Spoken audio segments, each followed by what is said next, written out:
Hello friends, आप देख रहे हैं YouTube channel chemistry with car.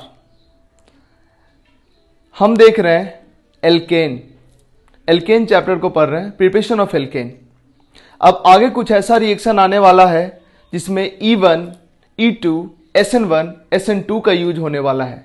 हालांकि E1, E2, SN1, SN2 ये 12th में अल्काइल हैलाइड में पढ़ना है, लेकिन चूंकि आगे के कुछ टॉपिक में डेप्थ लेने के लिए हमें E1, E2, SN1, SN2 का जरूरत पड़ेगा, इसलिए आज के लेक्चर में हम पढ़ेंगे E1, E2, SN1, SN2 क्या होता है देखते हैं। इसको टाइम थोड़ा ज्यादा लगेगा बट इसको कर लेते हैं। हालांकि इसी चारों मैकेनिज्म को 12th में अल्काइल हैलाइड में भी पढ़ेंगे, वहां ज्यादा डिटेल में पढ़ेंगे, अभी भी डिटेल में पढ़ेंगे बट थोड़ा कम डिटेल में पढ़ेंगे, और आगे जब 12th में पढ़ेंगे तो इसको ज्यादा डिटेल में पढ़ेंगे। ठीक है, तो स्टार्ट करते हैं।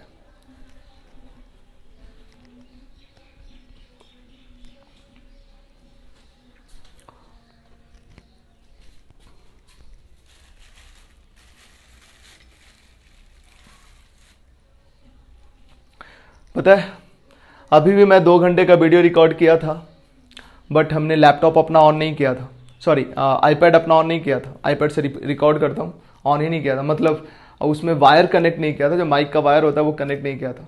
2 घंटे का वीडियो मेरा वीडियो रिकॉर्ड तो हो गया बट ऑडियो बड़ा ही गंदा है, इसलिए मेरे को पूरा 2 घंटा का वीडियो डिलीट करना पड़ा, फिर से रिकॉर्ड करना पड़ा। चलो कोई नहीं, देखते हैं।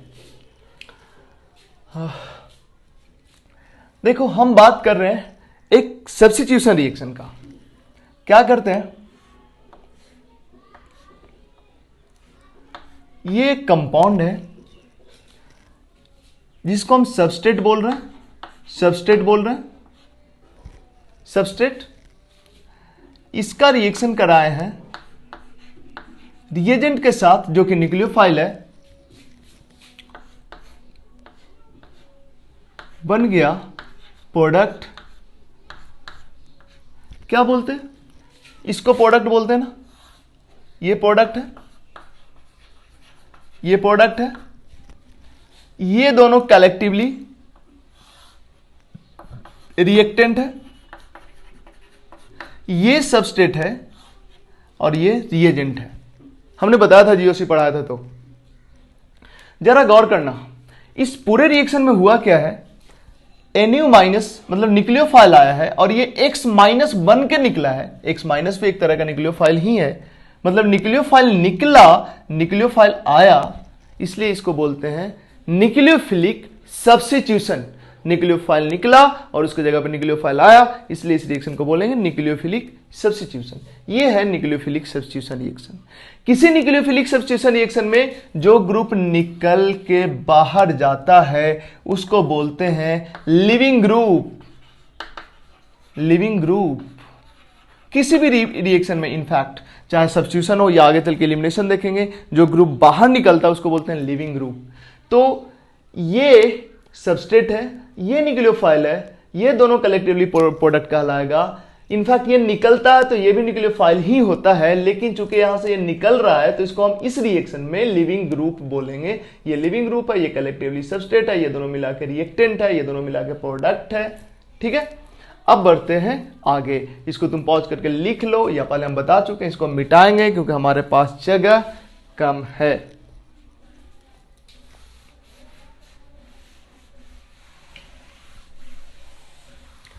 अब देखो, ये है सब्स्टिट्यूशन रिएक्शन।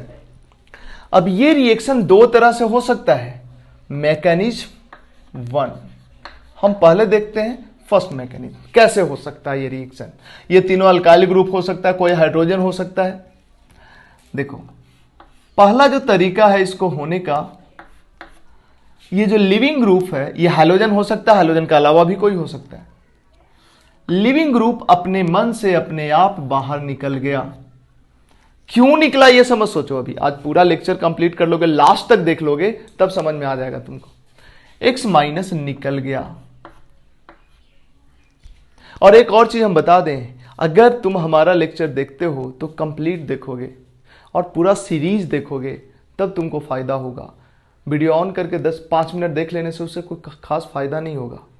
पूरा सीरीज देखो, जैसे इसके पहले हमने इलेक्ट्रोफिलिक एरोमेटिक सब्स्टिट्यूशन का सीरीज लाया था, उसमें टोटल वीडियो देखो, गारंटेड तुमको ये आ जाएगा एडवांस लेवल का, इनफैक्ट ओलंपियाड लेवल का। ठीक है, तो पूरे सीरीज को देखो, तुम एडवांस के लिए प्रिपेयर्ड हो जाओगे, ओलंपियाड के लिए प्रिपेयर्ड हो जाओगे, नीट वगैरह तो हो ही जाएगा। X माइनस निकला, बन गया कार्बोकेटाइन, कार्बोकेटाइन। ठीक है, कार्बोकेटाइन बनने के बाद न्यूक्लियोफाइल, जो भी न्यूक्लियोफाइल है वो अटैक किया, न्यूक्लियोफाइल अटैक किया, न्यूक्लियोफाइल अटैक किया, बन गया प्रोडक्ट, प्रोडक्ट बन गया। अब देखो, चूंकि ये इस स्टेप में कार्बोकेटाइन बन रहा है, कार्बोकेटाइन बड़ा अनस्टेबल होता है और इसमें कार्बोकेटाइन डिस्ट्रॉय हो रहा है, मतलब स्टेबल से अनस्टेबल बन रहा है, अनस्टेबल से स्टेबल बन रहा है, इसलिए ये वाला स्टेप फास्ट स्टेप होगा। और चूंकि यहां पे स्टेबल से अनस्टेबल बन रहा है, ये होगा स्लो स्टेप। और किसी भी रिएक्शन में जो स्लो स्टेप होता है वो होता है रेट डिटरमाइनिंग स्टेप, मतलब पूरे रिएक्शन का रेट इसी स्टेप के रेट पे डिपेंड करेगा।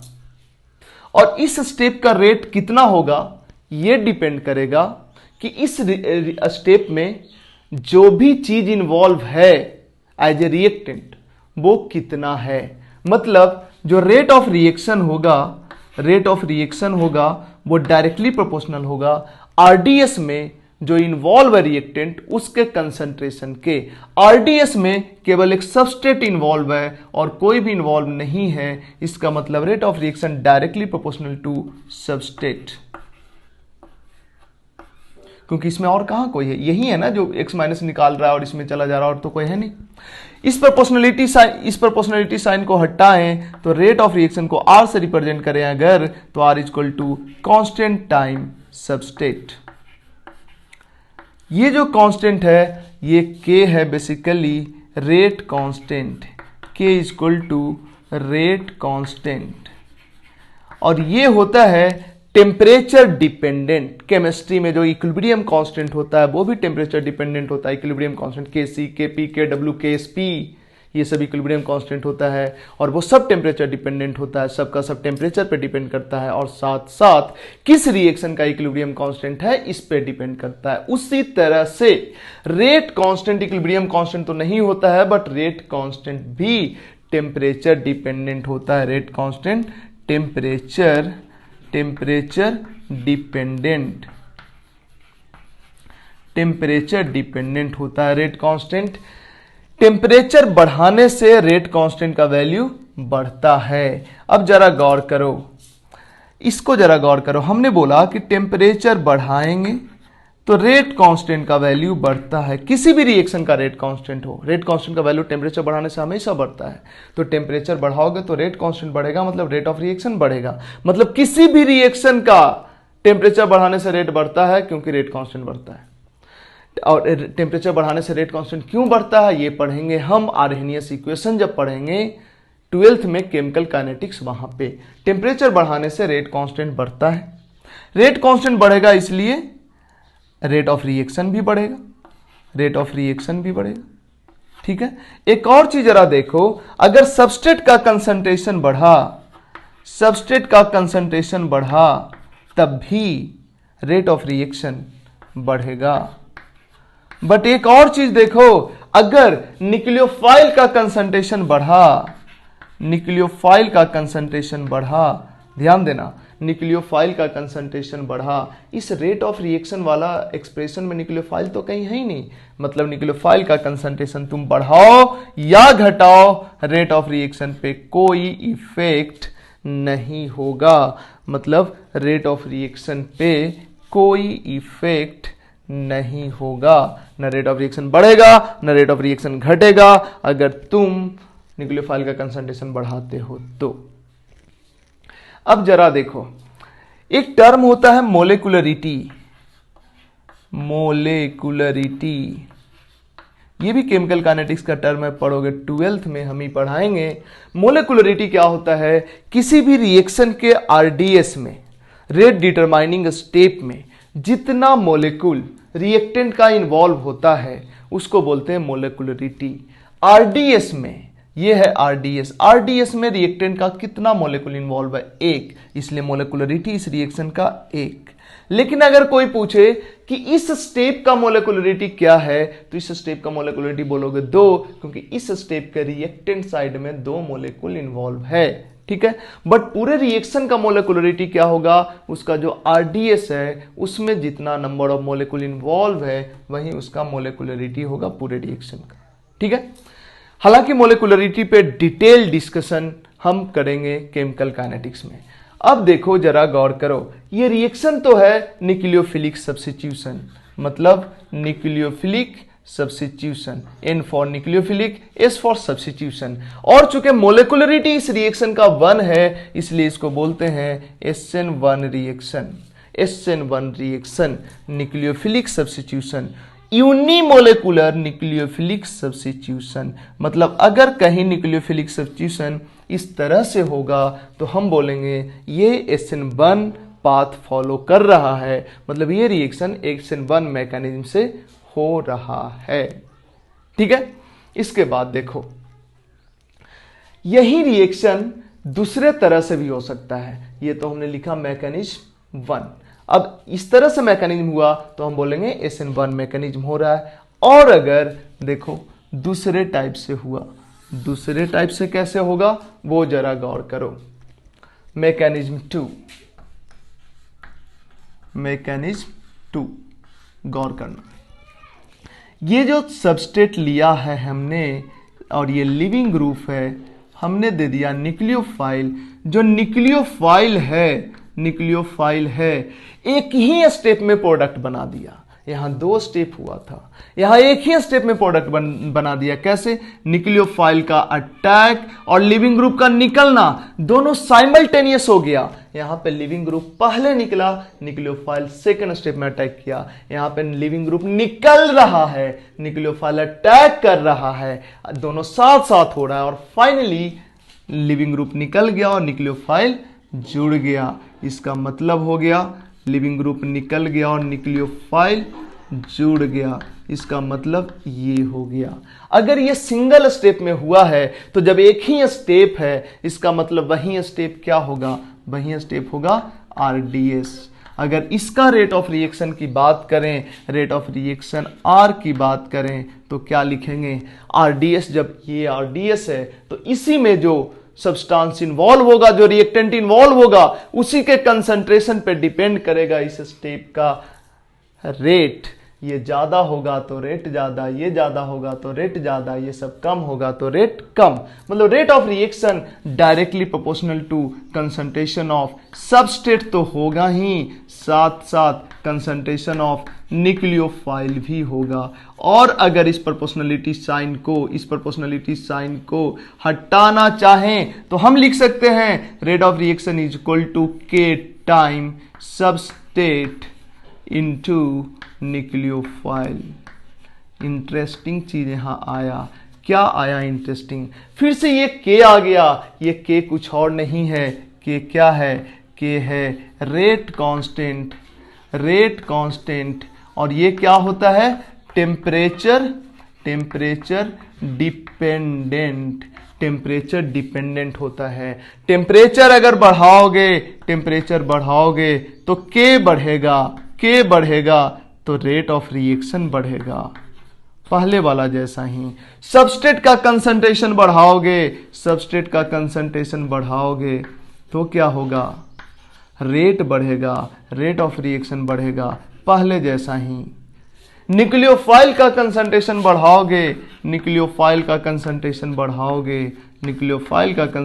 बढ़ाओगे, रेट यहां पे बढ़ेगा। क्यों? क्योंकि न्यूक्लियोफाइल रेट ऑफ रिएक्शन के एक्सप्रेशन में है। इसको बढ़ाओगे इसका कंसंट्रेशन तो ये बढ़ेगा, जो कि पहले नहीं था। SN1 मैकेनिज्म से जब रिएक्शन हो रहा था तो न्यूक्लियोफाइल का कंसंट्रेशन बढ़ाने या घटाने से रेट पे कोई फर्क नहीं पड़ रहा था, जबकि यहां न्यूक्लियोफाइल का कंसंट्रेशन बढ़ाओगे तो रेट बढ़ेगा, न्यूक्लियोफाइल का कंसंट्रेशन घटाओगे तो रेट घटेगा, है ना। तो ये दोनों में डिफरेंस है। अब जरा गौर करो, इस रिएक्शन का मोलेकुलरिटी क्या है? मोलेकुलरिटी बताओ, मोलेकुलरिटी किसी रिएक्शन का होता है उसके आरडीएस में कितना रिएक्टेंट मोलेकुल है। आरडीएस तो यही है, रिएक्टेंट मोलेकुल 2 है, इसलिए मोलेकुलरिटी कितना हो गया? 2। अब मोलेकुलरिटी 2 है और ये है न्यूक्लियोफिलिक सब्स्टिट्यूशन ही है।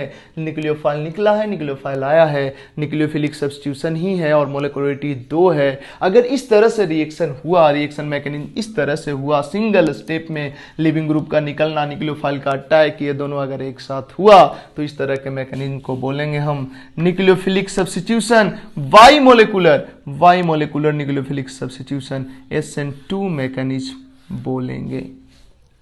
ठीक है, अब जरा गौर करो, एक वेसल है, उसमें सबस्ट्रेट है और न्यूक्लियोफाइल है। दूसरा वेसल है, उसमें भी सबस्ट्रेट है, न्यूक्लियोफाइल है। हमें कैसे पता चलेगा किसमें SN1 हो रहा है, किसमें SN2 हो रहा है, या दोनों में SN1 हो रहा है या दोनों में SN2 हो रहा है? देखो, अगर न्यूक्लियोफाइल का कंसंट्रेशन बदल देने से रेट ऑफ रिएक्शन बदल जाता है, मतलब SN2 है। न्यूक्लियोफाइल के कंसंट्रेशन बदल देने से रेट ऑफ रिएक्शन पे कोई फर्क नहीं पड़ता है, इसका मतलब SN1 है ना? तो रेट वर्सेस न्यूक्लियोफाइल का कंसंट्रेशन अगर बता दिया जाए तो हम बता सकते हैं रिएक्शन किस मैकेनिज्म से हो रहा है। तुमको लग रहा होगा दोनों में प्रोडक्ट तो एक ही बन रहा है सर, तो फिर इतना पढ़ने का जरूरत क्या है? नहीं, दोनों के प्रोडक्ट में के स्टीरियोकेमिस्ट्री में डिफरेंस हो सकता है। क्या डिफरेंस होगा हम देखेंगे आज ही के लेक्चर में, वो भी। तो पेशेंस के साथ इसको समझते रहो, देखते रहो, सुनते रहो, लिखते रहो। अब जरा बात करते हैं किस तरह का सबस्ट्रेट रहेगा तो SN1 मैकेनिज्म को प्रमोट करेगा, किस तरह का सबस्ट्रेट रहेगा तो SN2 मैकेनिज्म को प्रमोट करेगा। पॉज करके इसको लिख लो क्योंकि हम इसको मिटाएंगे।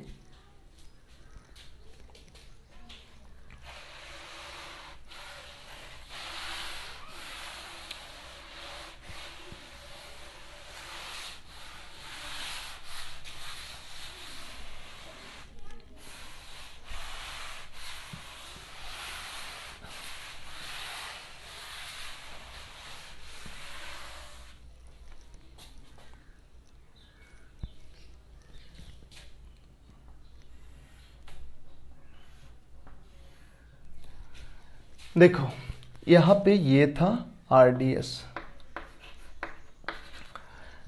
जरा मेरे को बताओ, अगर हम सबस्ट्रेट की बात करें, सबस्ट्रेट हो सकता है ये R है, R है, R है और यहां पे लिविंग ग्रुप लगा हो, मतलब अगर हैलोजन है ये तो 3 डिग्री अल्काइल हैलाइड बोल सकते हैं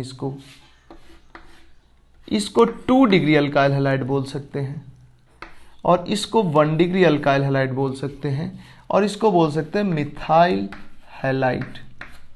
अब सवाल है कि इसमें किस केस में SN1 का रेट ज्यादा होगा। ये मैकेनिज्म 1 कौन मैकेनिज्म था? SN1। और ये मैकेनिज्म कौन था? SN2। जरा गौर करना, इसमें सिंपल सा फंडा है। SN1 में RDS जो स्टेप है इसमें कार्बोकेटायन बन रहा है। इसका मतलब कार्बोकेटायन अगर ज्यादा स्टेबल होगा तो रेट ऑफ रिएक्शन ज्यादा होगा RDS का, और RDS का रेट ऑफ रिएक्शन ही तो ओवरऑल रिएक्शन का रेट है। इसका मतलब ओवरऑल रिएक्शन का रेट ज्यादा होगा अगर ये कार्बोकेटायन ज्यादा स्टेबल होगा, मतलब rate of reaction directly proportional to stability of carbocation. इसका मतलब बताओ इस चारों में किसका कार्बोकेटायन ज्यादा स्टेबल होगा। यहां से X माइनस निकाल दो 3 डिग्री कार्बोकेटायन, यहां से X माइनस निकाल दो 2 डिग्री कार्बोकेटायन, यहां से X माइनस निकालो 1 डिग्री कार्बोकेटायन, और यहां से X माइनस निकालो मिथाइल कार्बोकेटायन। सबसे ज्यादा स्टेबल इसका कार्बोकेटायन होगा जो कि कुछ ऐसा होगा, इसका कार्बोकेटायन होगा जो कि कुछ ऐसा होगा, इसका कार्बोकेटायन ऐसा, और इसका कार्बोकेटायन CH3+। इस चारों में सबसे ज़्यादा स्टेबल इसका कार्बोकेटायन है, मतलब स्टेबिलिटी है कार्बोकेटायन का इस ऑर्डर में। इसका मतलब इसका कार्बोकेटायन सबसे ज़्यादा स्टेबल, मतलब इसका rate of reaction SN1 mechanism से सबसे ज़्यादा होगा। ठीक है, इसके बाद हम देखते हैं SN2 मैकेनिज्म से अगर रिएक्शन हुआ तो उसमें किसका रेट ज्यादा होगा।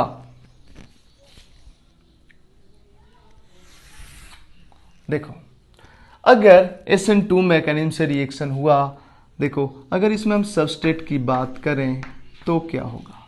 सबस्ट्रेट की बात करें तो ये इसका रेट ऑफ रिएक्शन ज़्यादा, या इसका रेट ऑफ रिएक्शन ज़्यादा, या इसका रेट ऑफ रिएक्शन ज़्यादा, या मिथाइल हैलाइड का रेट ऑफ रिएक्शन ज़्यादा।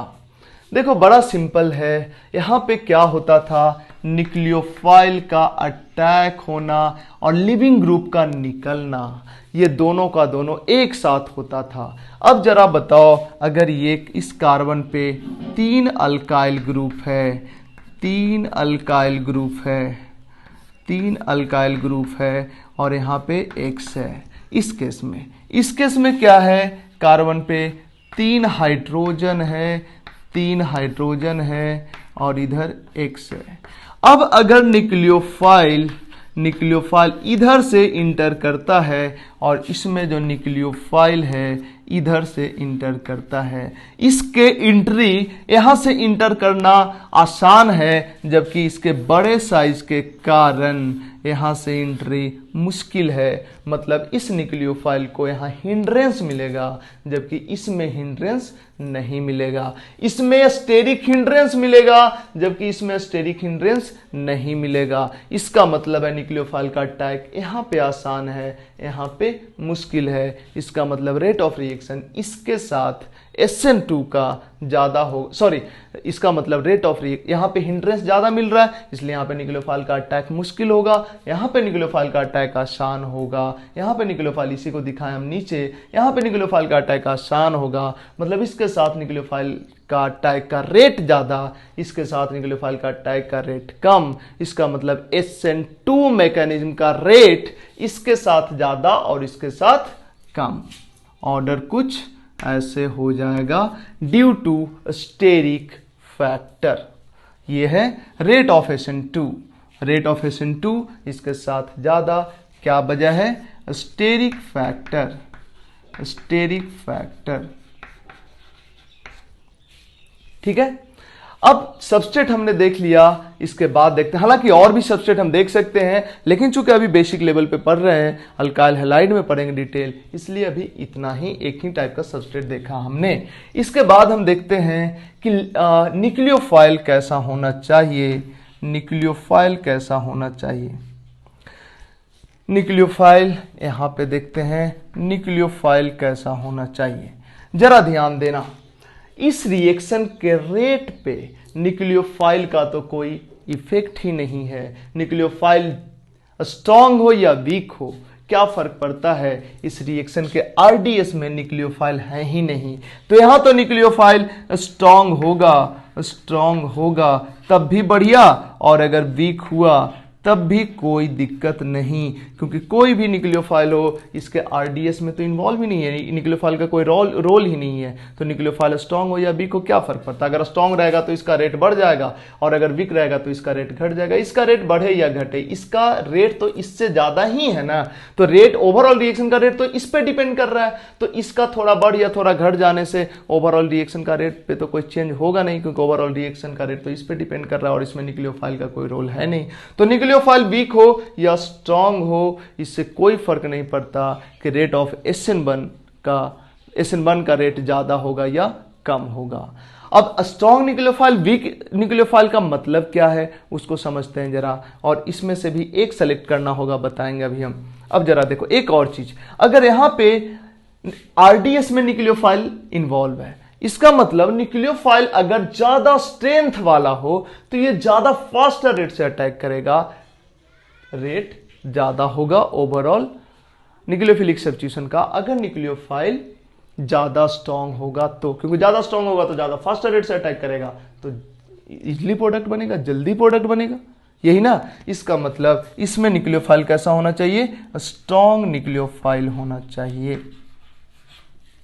अब देखो दिक्कत क्या है, यहां पे स्ट्रांग या वीक दोनों में से कोई भी चलेगा और यहां स्ट्रांग चलेगा। फिर से आएंगे इस पे हम बस 2 मिनट में, लेकिन उसके पहले देख लेते हैं स्ट्रांग न्यूक्लियोफाइल किसको कहते हैं और वीक न्यूक्लियोफाइल किसको बोलते हैं। स्ट्रांग न्यूक्लियोफाइल बोलते हैं उस न्यूक्लियोफाइल को जो ज्यादा इजली इलेक्ट्रोफिलिक कार्बन पे अटैक करे। जनरली चार्ज न्यूक्लियोफाइल अपने अनचार्ज्ड न्यूक्लियोफाइल के रिस्पेक्ट में ज्यादा न्यूक्लियोफिलिक होता है। जैसे अगर हम बात करें अल्कोहल, अल्कोहल है और आरओ माइनस है, ये दोनों न्यूक्लियोफाइल है, ये निगेटिवली चार्ज न्यूक्लियोफाइल है और ये न्यूट्रल न्यूक्लियोफाइल है। निगेटिवली चार्ज न्यूक्लियोफाइल जनरली ज्यादा स्ट्रांग होता है अपने करस्पॉन्डिंग न्यूट्रल न्यूक्लियोफाइल के रिस्पेक्ट में, तो इसका स्ट्रेंथ ज्यादा है, ये स्ट्रांग न्यूक्लियोफाइल है विथ रिस्पेक्ट टू दिस। इसका मतलब, अच्छा इसका मतलब हम बताते हैं, अगर वाटर है, वाटर भी न्यूट्रल न्यूक्लियोफाइल है, ये वीक न्यूक्लियोफाइल है, लेकिन अगर वहीं OH माइनस बोलोगे तो ये है स्ट्रांग न्यूक्लियोफाइल, है ना। मतलब अगर ये सब न्यूक्लियोफाइल रहे तो SN2 होगा, और अगर ये सब रहे तब तो SN1 होगा। लेकिन अब तुम बोलोगे तो सर SN1 में तो स्ट्रांग भी हो सकता है, वीक भी हो सकता है। इसको समझते हैं जरा, एक काम करते हैं, एक वेसल में सबस्ट्रेट है और उसके साथ लिया गया है न्यूक्लियोफाइल, तुमको रिएक्शन प्रोसीड करवाना है SN1 फैशन में, SN1 फैशन में रिएक्शन प्रोसीड कराना है। तुम एक चीज बताओ, तुम वीक न्यूक्लियोफाइल लोगे या स्ट्रांग न्यूक्लियोफाइल लोगे? तुम बोलोगे सर कोई ले लेते ना, क्या फर्क पड़ता है। अगर वीक लिए तो केवल SN1 ही होगा, और अगर स्ट्रांग लिए तो SN1 के साथ साथ SN1 है ना, ये SN1 के साथ साथ SN2 भी होने लगेगा अगर न्यूक्लियोफाइल तुम स्ट्रांग लिए तो। बट तुमको तो कराना था SN1, तो स्ट्रांग लेने के बजाय वीक लो ना, तो केवल SN1 ही होगा, SN2 नहीं होगा। तो SN2 नहीं हो, केवल SN1 हो, इसीलिए हम लोग स्ट्रांग न्यूक्लियोफाइल नहीं लेते हैं, वीक न्यूक्लियोफाइल लेते हैं SN1 कराने के लिए। स्ट्रांग भी लेंगे तो SN1 होगा, लेकिन उसके साथ साथ स्ट्रांग SN2 को भी सपोर्ट करता है, तो SN2 भी होने लगेगा। तो नुकसान किसका हुआ? SN1 से जिसको जाना चाहिए था उसमें से कुछ सबस्ट्रेट SN2 से बढ़ गया, और हमको कराना था SN1। नुकसान हुआ या नहीं हुआ? यानी अगर हमें SN1 कराना है तो हमें न्यूक्लियोफाइल को वीक ही रखना होगा, ठीक है। तो ये तो था न्यूक्लियोफाइल की कहानी। न्यूक्लियोफाइल पे थोड़ा और बात कर लेते हैं। एक चीज बताओ, तुम्हारे दिमाग में एक बात आएगा कि सर जो रेट ऑफ रिएक्शन होता है के टाइम सबस्ट्रेट इनटू न्यूक्लियोफाइल, ये होता है SN2 के केस में। तो इसमें सर न्यूक्लियोफाइल दो केस लेते हैं, एक केस में न्यूक्लियोफाइल वीक है, वीक न्यूक्लियोफाइल है, और एक केस में स्ट्रांग न्यूक्लियोफाइल है। सबस्ट्रेट सेम है, टेम्परेचर वगैरह सब सेम है, एक केस में वीक न्यूक्लियोफाइल और एक केस में स्ट्रांग न्यूक्लियोफाइल, और दोनों का कंसंट्रेशन भी सेम लेते हैं। तब सर रेट ऑफ रिएक्शन के एक्सप्रेशन देखने से तो ये कंसंट्रेशन भी सेम, सबस्ट्रेट भी सेम और टेम्परेचर भी सेम, के टेम्परेचर पे डिपेंड करता है। इसका मतलब तो वीक न्यूक्लियोफाइल का कंसंट्रेशन और अगर स्ट्रांग न्यूक्लियोफाइल का कंसंट्रेशन सेम लेंगे तब तो रेट दोनों में सेम ही आना चाहिए। नहीं आएगा सेम, इसलिए नहीं आएगा सेम क्योंकि ये जो के होता है ना, हमने बताया होगा के डिपेंड करता है टेम्परेचर पे, और के डिपेंड करता है रिएक्शन पे। कौन रिएक्शन है, कौन सबस्ट्रेट किस न्यूक्लियोफाइल के साथ रिएक्ट कर रहा है। मतलब अगर स्ट्रांग न्यूक्लियोफाइल ले लोगे तो ये के भी बदल जाएगा और के बड़ा हो जाएगा। वीक न्यूक्लियोफाइल ले लोगे तो ये के छोटा हो जाएगा SN2 के केस में, ठीक है। जबकि SN1 के केस में न्यूक्लियोफाइल स्ट्रांग लो या वीक लो, इसका जो रेट कांस्टेंट होगा R=K टाइम्स सबस्ट्रेट लिखते हो, तो इसका जो रेट कांस्टेंट है ये इंडिपेंडेंट होगा, ये इंडिपेंडेंट होगा न्यूक्लियोफाइल स्ट्रांग है या वीक है इससे, ठीक है। चलो समझ में आया तो ठीक है, नहीं समझ में आया कोई बात नहीं, अभी अल्काइल हैलाइड बाकी है, वहां पे हम डिटेल बात करेंगे। वहां पे टाइम देके बात करेंगे। बट इतना तो समझ में आया कि न्यूक्लियोफाइल SN1 में वीक होना चाहिए और SN2 में स्ट्रांग होना चाहिए। इसके बाद अगर हम लिविंग ग्रुप की बात करें, लिविंग ग्रुप वो ग्रुप जो सबस्ट्रेट को छोड़ के जाता है वो कैसा होना चाहिए, लिविंग ग्रुप। ये भी इंटरेस्टिंग फैक्टर है। यहां पे भी लिविंग ग्रुप यहां RDS में निकल रहा है, इसका मतलब लिविंग ग्रुप अच्छा होना चाहिए, तभी ना आसानी से X- निकलेगा तो रेट ज्यादा होगा। बट सोचो यहां भी तो लिविंग ग्रुप RDS में ही निकल रहा है, यहां भी तो एक ही स्टेप में रिएक्शन हो रहा है, तो यहां लिविंग ग्रुप RDS में निकल रहा है, न्यूक्लियोफाइल उसी स्टेप में अटैक कर रहा है, तो लिविंग ग्रुप जितना आसानी से निकलेगा उतना बढ़िया रेट होगा। तो बताओ लिविंग ग्रुप का अच्छा होना मतलब आसानी से निकलने वाला लिविंग ग्रुप, तो यहां भी लिविंग ग्रुप बढ़िया होना चाहिए और यहां भी लिविंग ग्रुप बढ़िया होना चाहिए। यहां हम लिखते हैं गुड लिविंग ग्रुप होना चाहिए और यहां लिखते हैं हम एक्सीलेंट लिविंग ग्रुप होना चाहिए, एक्सीलेंट लिविंग ग्रुप होना चाहिए। क्यों ऐसा हमने लिखा, यहाँ गुड और यहाँ एक्सीलेंट मतलब तो एक ही है, दोनों जगह लिविंग ग्रुप अच्छा ही होना चाहिए क्योंकि दोनों जगह RDS में लिविंग ग्रुप निकल रहा है। ठीक है, बट यहाँ पे एक्सीलेंट और वहां पे गुड क्यों, तुम ऐसे समझ सकते हो कि यहाँ पे लिविंग ग्रुप के अच्छे होने पे, लिविंग ग्रुप पे इस रिएक्शन का रेट कितना डिपेंड करता है और यहां लिविंग ग्रुप पे इस रिएक्शन का रेट कितना डिपेंड करता है। यहां पे लिविंग ग्रुप पे डिपेंडेंसी SN1 का ज्यादा है, SN2 का भी डिपेंडेंसी लिविंग ग्रुप पे है बट वो कम है। वो कैसे, यहां RDS में देखो लिविंग ग्रुप ही निकल रहा है केवल, अगर लिविंग ग्रुप अच्छा नहीं रहेगा तो इसका रेट बहुत ज्यादा इफेक्टेड होगा, बहुत कम हो जाएगा। जबकि यहां अगर लिविंग ग्रुप अच्छा नहीं भी रहा, मतलब बहुत बढ़िया लिविंग ग्रुप नहीं रहा, ठीक ठाक लिविंग ग्रुप रहा, तो ये बहुत बढ़िया नहीं भी रहा तो न्यूक्लियोफाइल जब अटैक करेगा तो इसको निकलना पड़ेगा।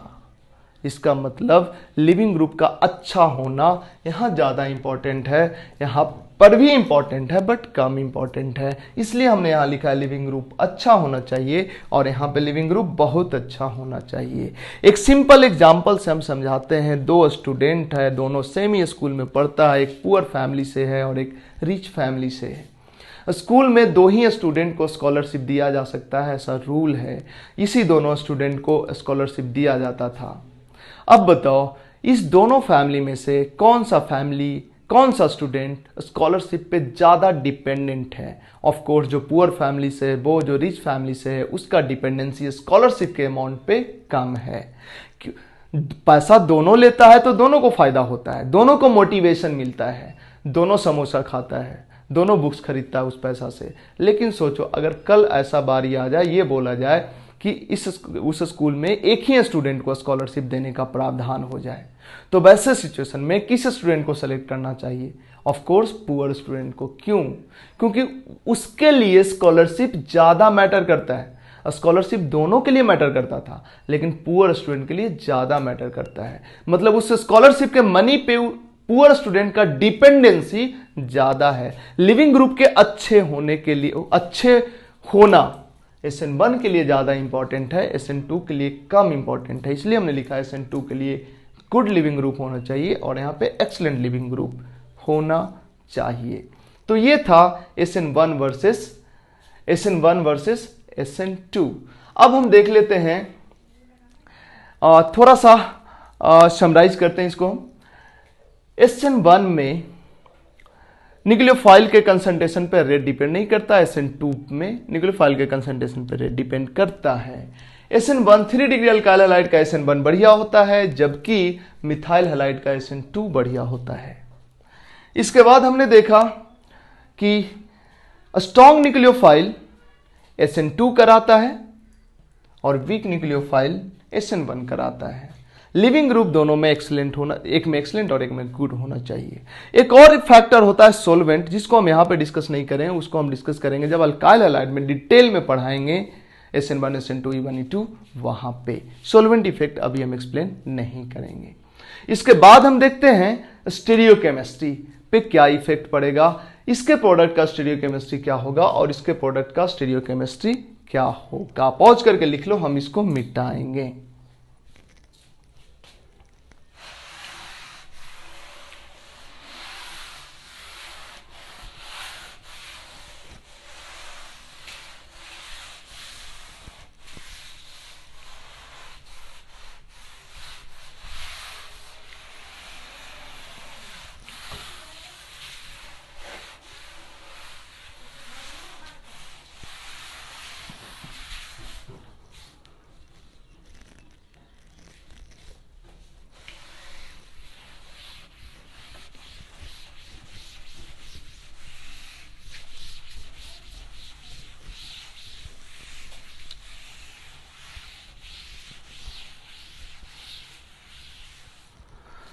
एक बार आईपैड को देख लेते हैं भाई, रिकॉर्डिंग सही चल रहा है या फिर से कुछ गड़बड़ तो नहीं हो गया? नहीं, सही चल रहा है। चलो देखो, अगर हम स्टीरियोकेमिस्ट्री की बात करें, स्टीरियोकेमिस्ट्री का, तो देखो इसमें क्या होता है। सोचो अगर ये R1 है और ये R2 है और ये R3 है, मतलब यहां पे ये भी R1, ये R2 और ये R3 है, मतलब ये कायरल कार्बन था पहले से, है ना। इस केस में जब लिविंग ग्रुप निकला तो ये प्लेनर बन गया। प्लेनर जैसे ही बना, ध्यान देना, ये प्लेनर बना तो इसको हम 3D फैशन में दिखाते हैं। इसको हम 3D में दिखाते हैं। देखो इसको हम ऐसे लिख सकते हैं,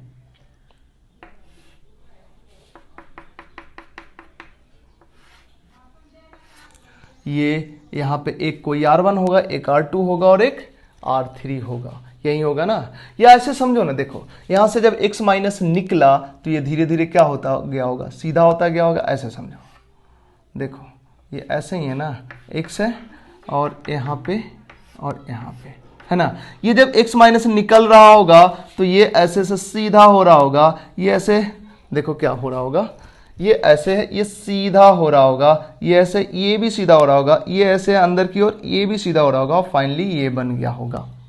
अब इसके बाद x माइनस निकल गया, दिस प्लस x माइनस, और यहाँ पे आ गया प्लस चार्ज। अब जब इस पे न्यूक्लियोफाइल का अटैक हुआ होगा तो इसके पास दो ऑप्शन है, जिधर से लिविंग ग्रुप निकला है उधर से ही न्यूक्लियोफाइल का अटैक हो, और एक दूसरा पॉसिबिलिटी है कि अपोजिट साइड से न्यूक्लियोफाइल का अटैक हो। जिधर से लिविंग ग्रुप निकला है उधर से ही अटैक होगा तो एक नंबर प्रोडक्ट बनेगा, और अपोजिट साइड से न्यूक्लियोफाइल का अटैक होगा तो हम दो नंबर प्रोडक्ट बना रहे हैं।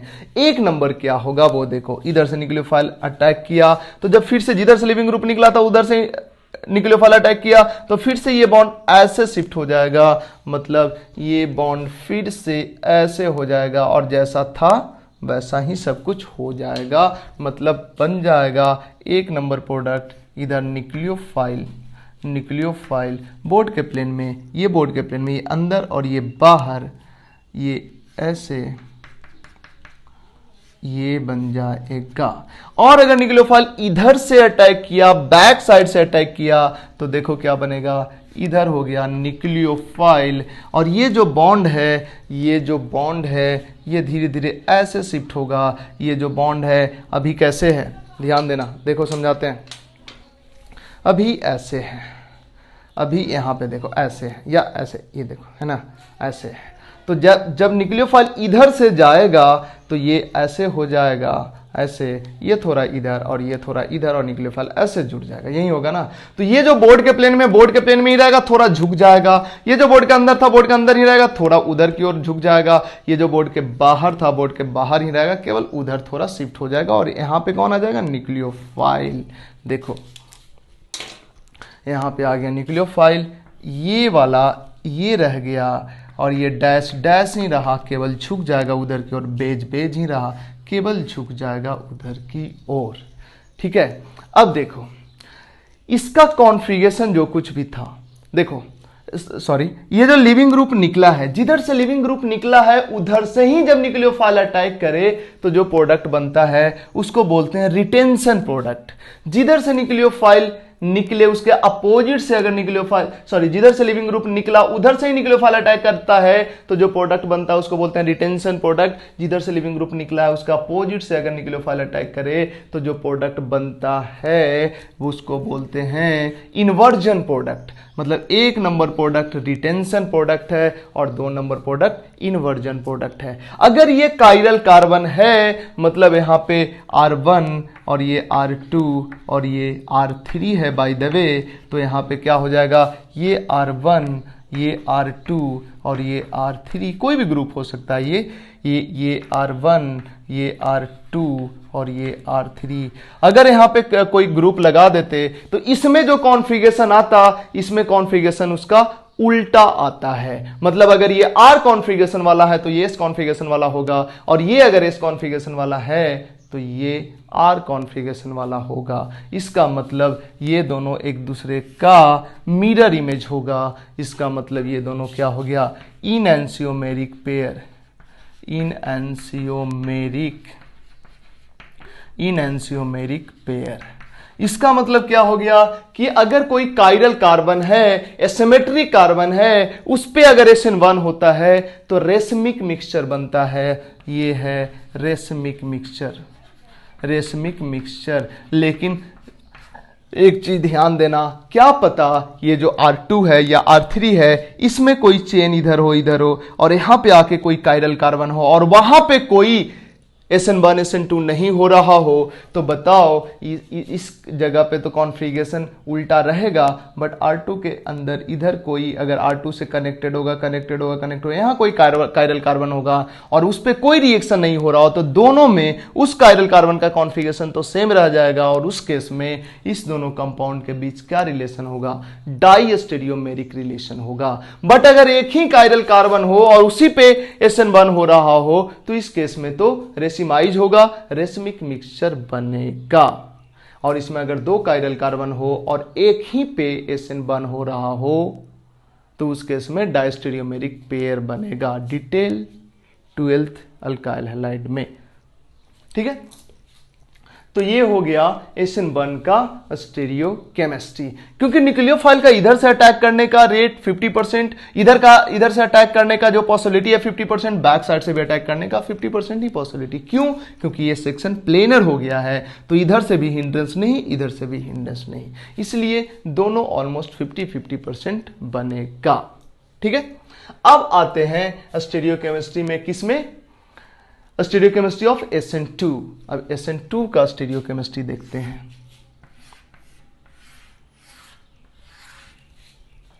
इसमें क्या होता है, न्यूक्लियोफाइल का अटैक और लिविंग ग्रुप का निकलना दोनों साथ साथ होता है। जरा इसका ट्रांजिशन स्टेट दिखाओ या फिर रुको, यहां पे हम लिख देते हैं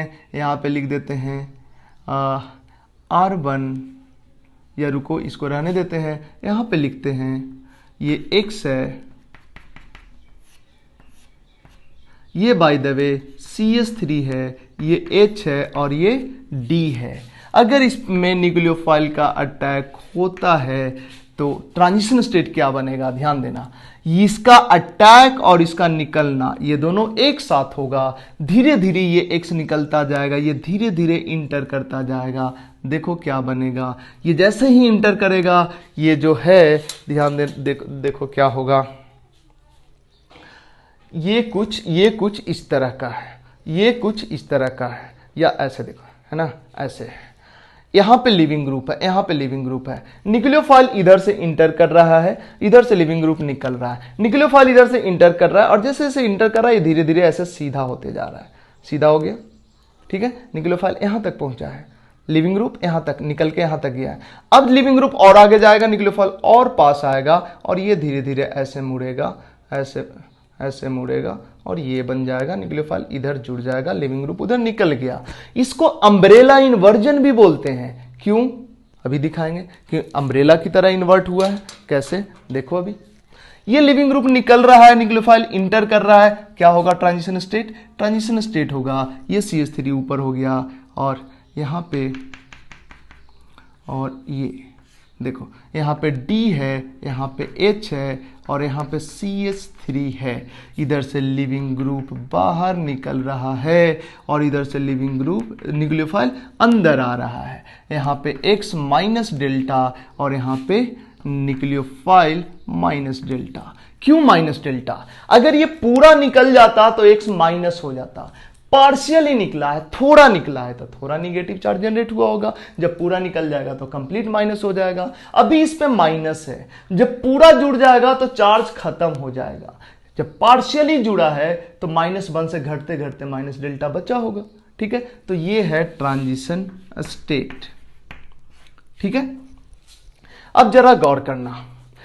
अब ये लिविंग ग्रुप निकल रहा होगा, न्यूक्लियोफाइल अंदर आ रहा होगा और फाइनली बन जाएगा न्यूक्लियोफाइल। ये है बोर्ड के प्लेन में, मिथाइल है, CH3 है और ये जब इधर से ऐसे जुड़ेगा, ये जुड़ जाएगा, ये थोड़ा मुड़ जाएगा उधर की ओर, जैसा कि अभी हमने बताया कि ये कुछ ऐसा सिचुएशन है।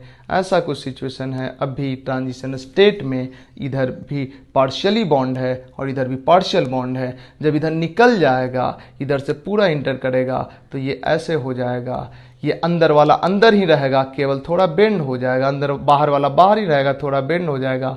ऊपर वाला जो कि बोर्ड के प्लेन में है, बोर्ड के प्लेन में ही रहेगा, थोड़ा ऐसे बेंड हो जाएगा और इधर न्यूक्लियोफाइल जुड़ जाएगा। इसका मतलब न्यूक्लियोफाइल जुड़ गया और ये हो गया हाइड्रोजन और ये हो गया ड्यूटेरियम। जरा देखो, SN1 में अगर कायरल कार्बन पे SN1 हुआ था तो रेशमिक प्रोडक्ट बना था। कायरल कार्बन पे SN2, कायरल कार्बन है 1 2 3 4 डिफरेंट ग्रुप जुड़ा हुआ है, इस पे SN2 हुआ तो इनएंशियोमेरिकली प्योर एक पार्टिकुलर इनएंशियोमर बना है, कोई 2 कंपाउंड नहीं बना है ना। तो ये इनएंशियोमेरिकली प्योर कंपाउंड बना। इसको बोलते हैं मोलेकुलर इन्वर्जन। क्यों? देखो इसको जरा समझो, ये छाता की तरह नहीं, छतरी की तरह। देखो ये छतरी की तरह नहीं लग रहा तुमको? ये देखो ऐसा ही है ना। और ये फिर क्या हुआ, ये धीरे धीरे प्लेन में चला गया है और उसके बाद ये सब पलट गया इधर की ओर। तो इसको अम्ब्रेला इन्वर्जन भी बोलते हैं। इनफैक्ट यहां पे हम बोलते हैं कि मोलेकुल का इन्वर्जन हो गया है, मोलेकुलर इन्वर्जन हो गया है। तो यहां पे होता है मोलेकुलर इन्वर्जन, जबकि ये इसमें SN1 में मोलेकुलर इन्वर्जन भी होता है और रिटेंशन भी होता है। ऊपर वाले में रिटेंशन हुआ है, नीचे वाले में इन्वर्जन हुआ है, जबकि SN2 में इन्वर्जन ही होता है। अगर कायरल रहा चाहे कायरल ना रहे, इन्वर्जन तो होगा, बट कायरल में उसका इफेक्ट दिखेगा।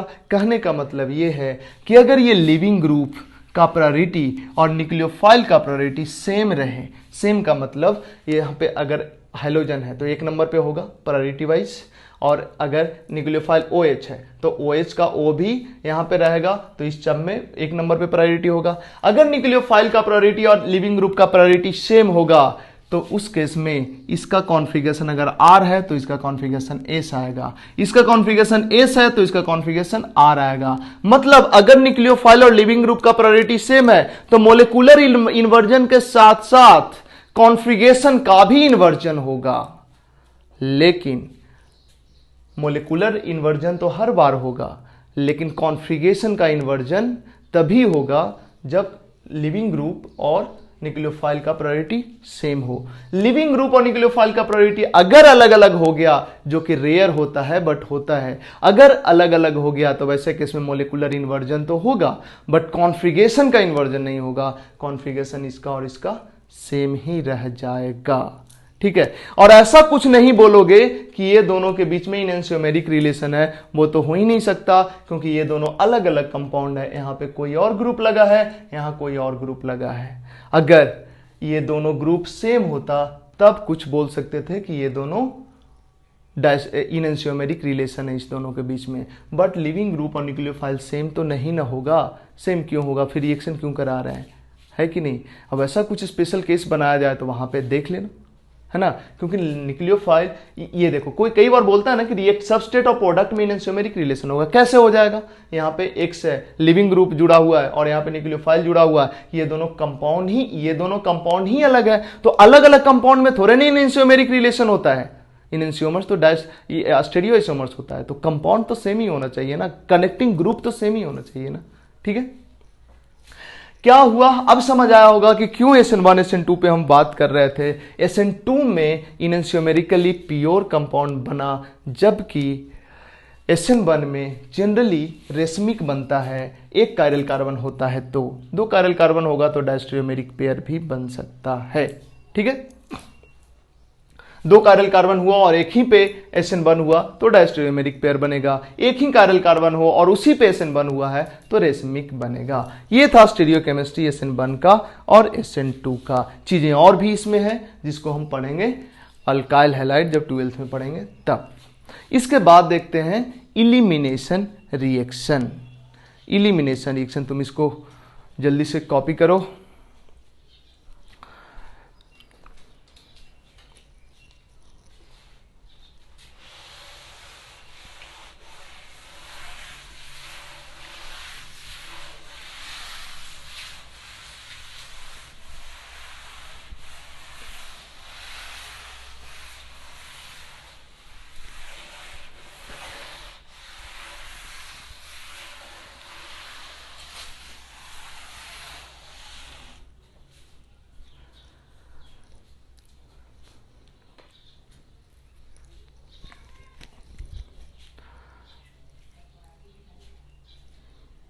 कॉपी कर लिए, चलो देखते हैं इलिमिनेशन रिएक्शन।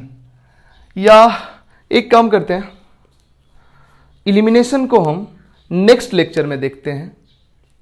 अदरवाइज वीडियो बड़ा होने की वजह से कई बार ये दिक्कत हो जाता है उसको अपलोड वगैरह करने में, या फिर देख ही लेते हैं, छोड़ो ना, थोड़ा सा तो है, देख लेते हैं। इलिमिनेशन में क्या होगा कि अगर कोई, ध्यान देना, कोई सबस्ट्रेट है, हम पढ़ रहे थे एल्केन ना, एल्केन 4 या 5, अच्छा जो भी हो, देखो अगर ये है, यहां पे X है, ठीक है, कोई बेस आता है, कोई बेस है, बेस क्या करता है, या बेस है, यहां से H निकलता है और यहां से X निकलता है और बन जाता है एल्काइल हैलाइड से एल्कीन, और यहां का X और यहां का H, यहां पे बन जाता है HX, ठीक है। इस तरह के रिएक्शन को क्या बोलते हैं? Elimination reaction. किसी सबस्ट्रेट से कुछ चीजें बाहर निकल गया है, तो ये है इलिमिनेशन रिएक्शन। इलिमिनेशन रिएक्शन में सब्स्टिट्यूशन में जैसे बेस होता है, सब्स्टिट्यूशन में जैसे न्यूक्लियोफाइल होता है, इलिमिनेशन में बेस होता है। ये इलिमिनेशन दो टाइप से हो सकता है। मैकेनिज्म वन क्या हो सकता है? देखो ये जो सबस्ट्रेट है, यहां से क्या हो, पहले लिविंग ग्रुप बाहर निकल जाए, ये है लिविंग ग्रुप, बाहर निकल गया, बन गया कार्बोकेटायन। इसके बाद क्या किया, इसके बाद बेस आया, ये बेस कोई लिया भी जा सकता है वेसल में, या सॉल्वेंट भी बेस की तरह बिहेव कर सकता है। ये जो बेस है, ये बेस क्या करे, यहां से, मतलब जहां पे पॉजिटिव चार्ज है उसके बगल वाले किसी कार्बन से H प्लस को निकाल ले, ये H प्लस को निकाल लिया, BH बन के बाहर हो गया ये बेस, और यहां से H प्लस निकाला, निगेटिव चार्ज, बॉन्ड बन गया ये, और यहां पे बन गया डबल बॉन्ड, ठीक है। मतलब ये बेस यहां से H प्लस निकाल रहा है और इधर बॉन्ड बन रहा है, फाइनली ये बन गया। अगर इस तरह का मैकेनिज्म हुआ है और इस तरह से इलिमिनेशन हुआ है, तो जरा मेरे को बताओ, इसमें ये फर्स्ट स्टेप होगा RDS। क्यों होगा फर्स्ट स्टेप RDS? क्योंकि इसमें क्या बना है, कार्बोकेटायन बना है, और कार्बोकेटायन अनस्टेबल होता है, और यहां तो कार्बोकेटायन से एल्कीन बना है, तो ये तो फास्ट होगा और ये स्लो होगा, इसका मतलब ये होगा RDS, ठीक है। अगर हम बात करें रेट ऑफ रिएक्शन का, तो वो that rate of reaction is equal to के टाइम सबस्टेट। सबस्टेट क्यों लिख दिया हमने, जहां के है रेट कांस्टेंट और सबस्टेट ये, क्योंकि यहां तो बेस है ही नहीं, आरडीएस में तो बेस का कोई रोल ही नहीं है, तो R O R is equal to के टाइम सबस्टेट। ठीक है, जरा गौर करना, अगर हम बात करें मोलिकुलरिटी ऑफ रिएक्शन का, मोलिकुलरिटी ऑफ रिएक्शन का, तो मोलिकुलरिटी कितना होगा बताओ। किसी भी रिएक्शन का मोलिकुलरिटी होता है उस रिएक्शन के आरडीएस में जितना मोलिकुल रिएक्टेंट का इन्वॉल्व है, एक मोलिकुल ही रिएक्टेंट का इन्वॉल्व है, मोलिकुलरिटी 1 हुआ। इस तरह से अगर रिएक्शन हुआ तो उसको बोलेंगे elimination reaction, E for elimination. और चूंकि ये यूनिमोलिकुलर इलिमिनेशन है, इसका मोलिकुलरिटी 1 है, इसलिए हम बोलेंगे E1। मतलब इस तरह से अगर रिएक्शन हुआ कहीं पे इलिमिनेशन का, तो हम बोलेंगे E1 मैकेनिज्म से रिएक्शन हो रहा है। ठीक है, अब जरा गौर करो, इस यहाँ पे कई पॉइंट्स तुम लिख सकते हो कि टेम्परेचर अगर बढ़ाएंगे तो K बढ़ेगा, जैसा कि हमने पहले बताया था, और K बढ़ेगा तो रेट ऑफ रिएक्शन बढ़ेगा। इसी तरह से हम बात कर सकते हैं कि अगर सबस्ट्रेट का कंसंट्रेशन बढ़ाएंगे तब भी रेट ऑफ रिएक्शन बढ़ेगा, बट बेस का कंसंट्रेशन अगर हम बढ़ाए तो रेट ऑफ रिएक्शन पे कोई इफेक्ट नहीं होगा। मिला जुला कर तुम्हें लगेगा ये तो SN1 टाइप हो रहा है सर, बिल्कुल वैसा ही हो रहा है। डिफरेंस केवल ये है कि यहाँ पे वहां न्यूक्लियोफाइल आता था और इस स्टेप में यहाँ पे बेस आया है, लेकिन तुम जानते हो कि जो न्यूक्लियोफाइल होता है वो भी तो बेस होता ही है। ये अलग बात है कि कुछ केसेस में न्यूक्लियोफिलिक एक्शन डोमिनेटिंग होता है, बेसिक एक्शन कम होता है, और कुछ केसेस में किसी पार्टिकुलर न्यूक्लियोफाइल का न्यूक्लियोफिलिक एक्शन ही कम होता है, बेसिक एक्शन ज्यादा होता है। बट वो डिटेल हम अल्काइल हैलाइड में देखेंगे। बट हर कोई जो न्यूक्लियोफाइल है वो बेसिक होता ही है कुछ ना कुछ, और जो बेस है वो न्यूक्लियोफिलिक होता ही है कुछ ना कुछ। ज्यादातर केसेस में तो जो बढ़िया बेस होता है वही बढ़िया न्यूक्लियोफाइल होता है, और जो खराब बेस होता है वो खराब न्यूक्लियोफाइल होता है। मतलब SN1 में जो न्यूक्लियोफाइल आता था, यहाँ पे ये न्यूक्लियोफाइल यहाँ जुड़ जाता था, वही न्यूक्लियोफाइल अगर बेस की तरफ बिहेव करके यहाँ से H+ निकाल लिया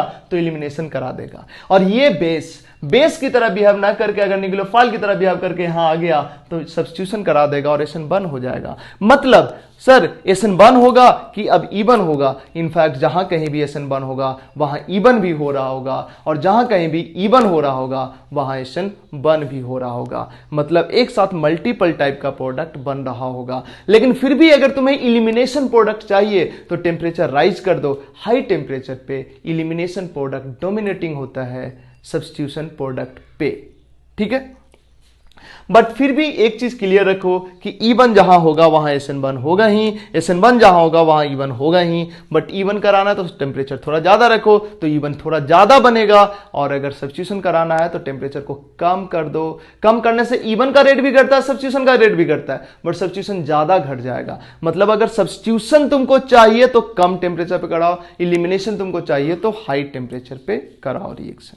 ठीक है, तो ये था तुम्हारा कौन सा E1 मैकेनिज्म। अब हम देखते, अच्छा ये हो गया E1 मैकेनिज्म। अब हम देखते हैं E2 मैकेनिज्म।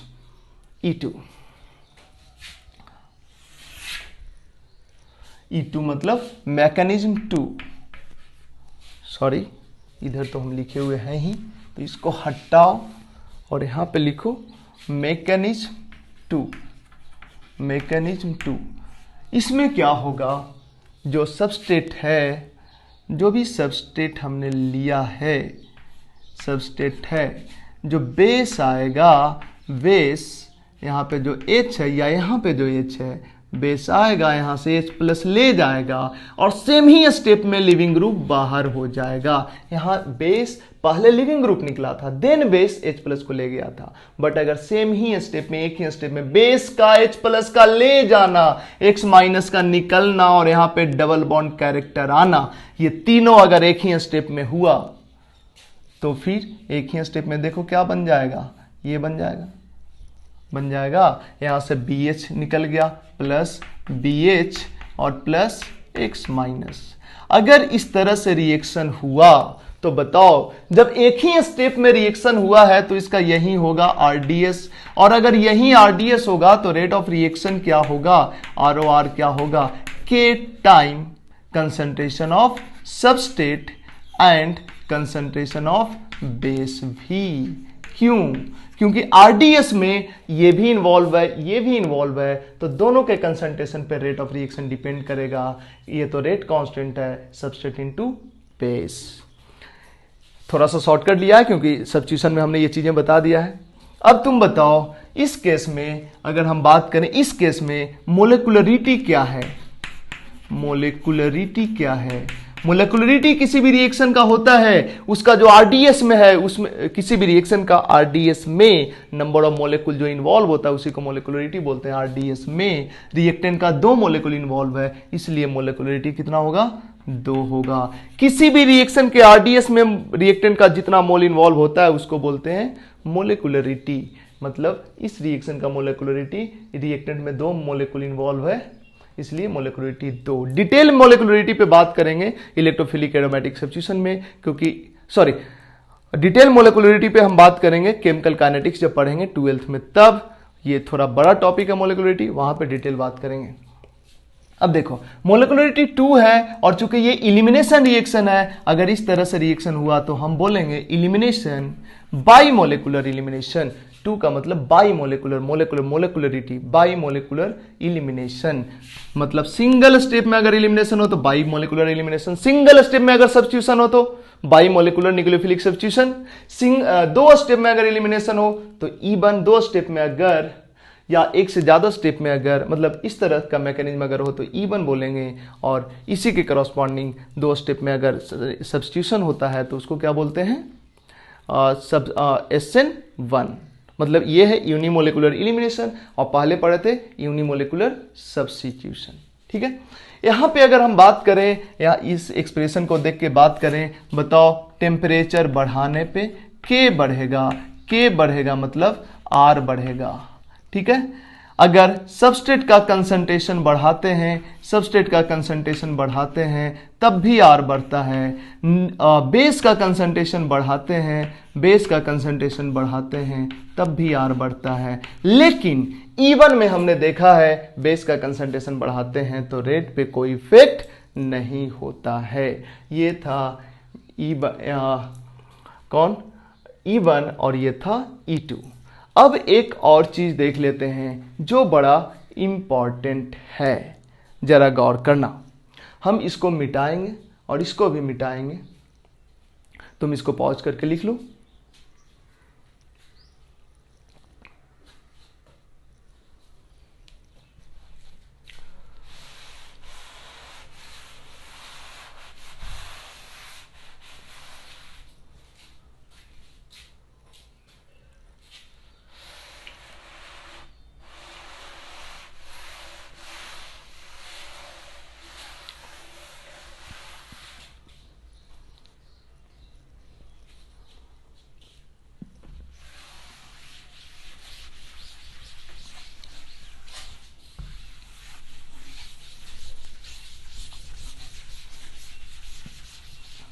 देखो, अगर हम सबस्ट्रेट की बात करें, अगर हम सबस्ट्रेट की बात करें तो सबस्ट्रेट यहां पे सिंपल है। आरडीएस में प्रोडक्ट कौन है, कार्बोकेटायन। मतलब कार्बोकेटायन जितना ज्यादा स्टेबल बनेगा ये स्टेप उतना फास्टर होगा। मतलब rate of reaction directly proportional to stability of carbocation, stability of carbocation.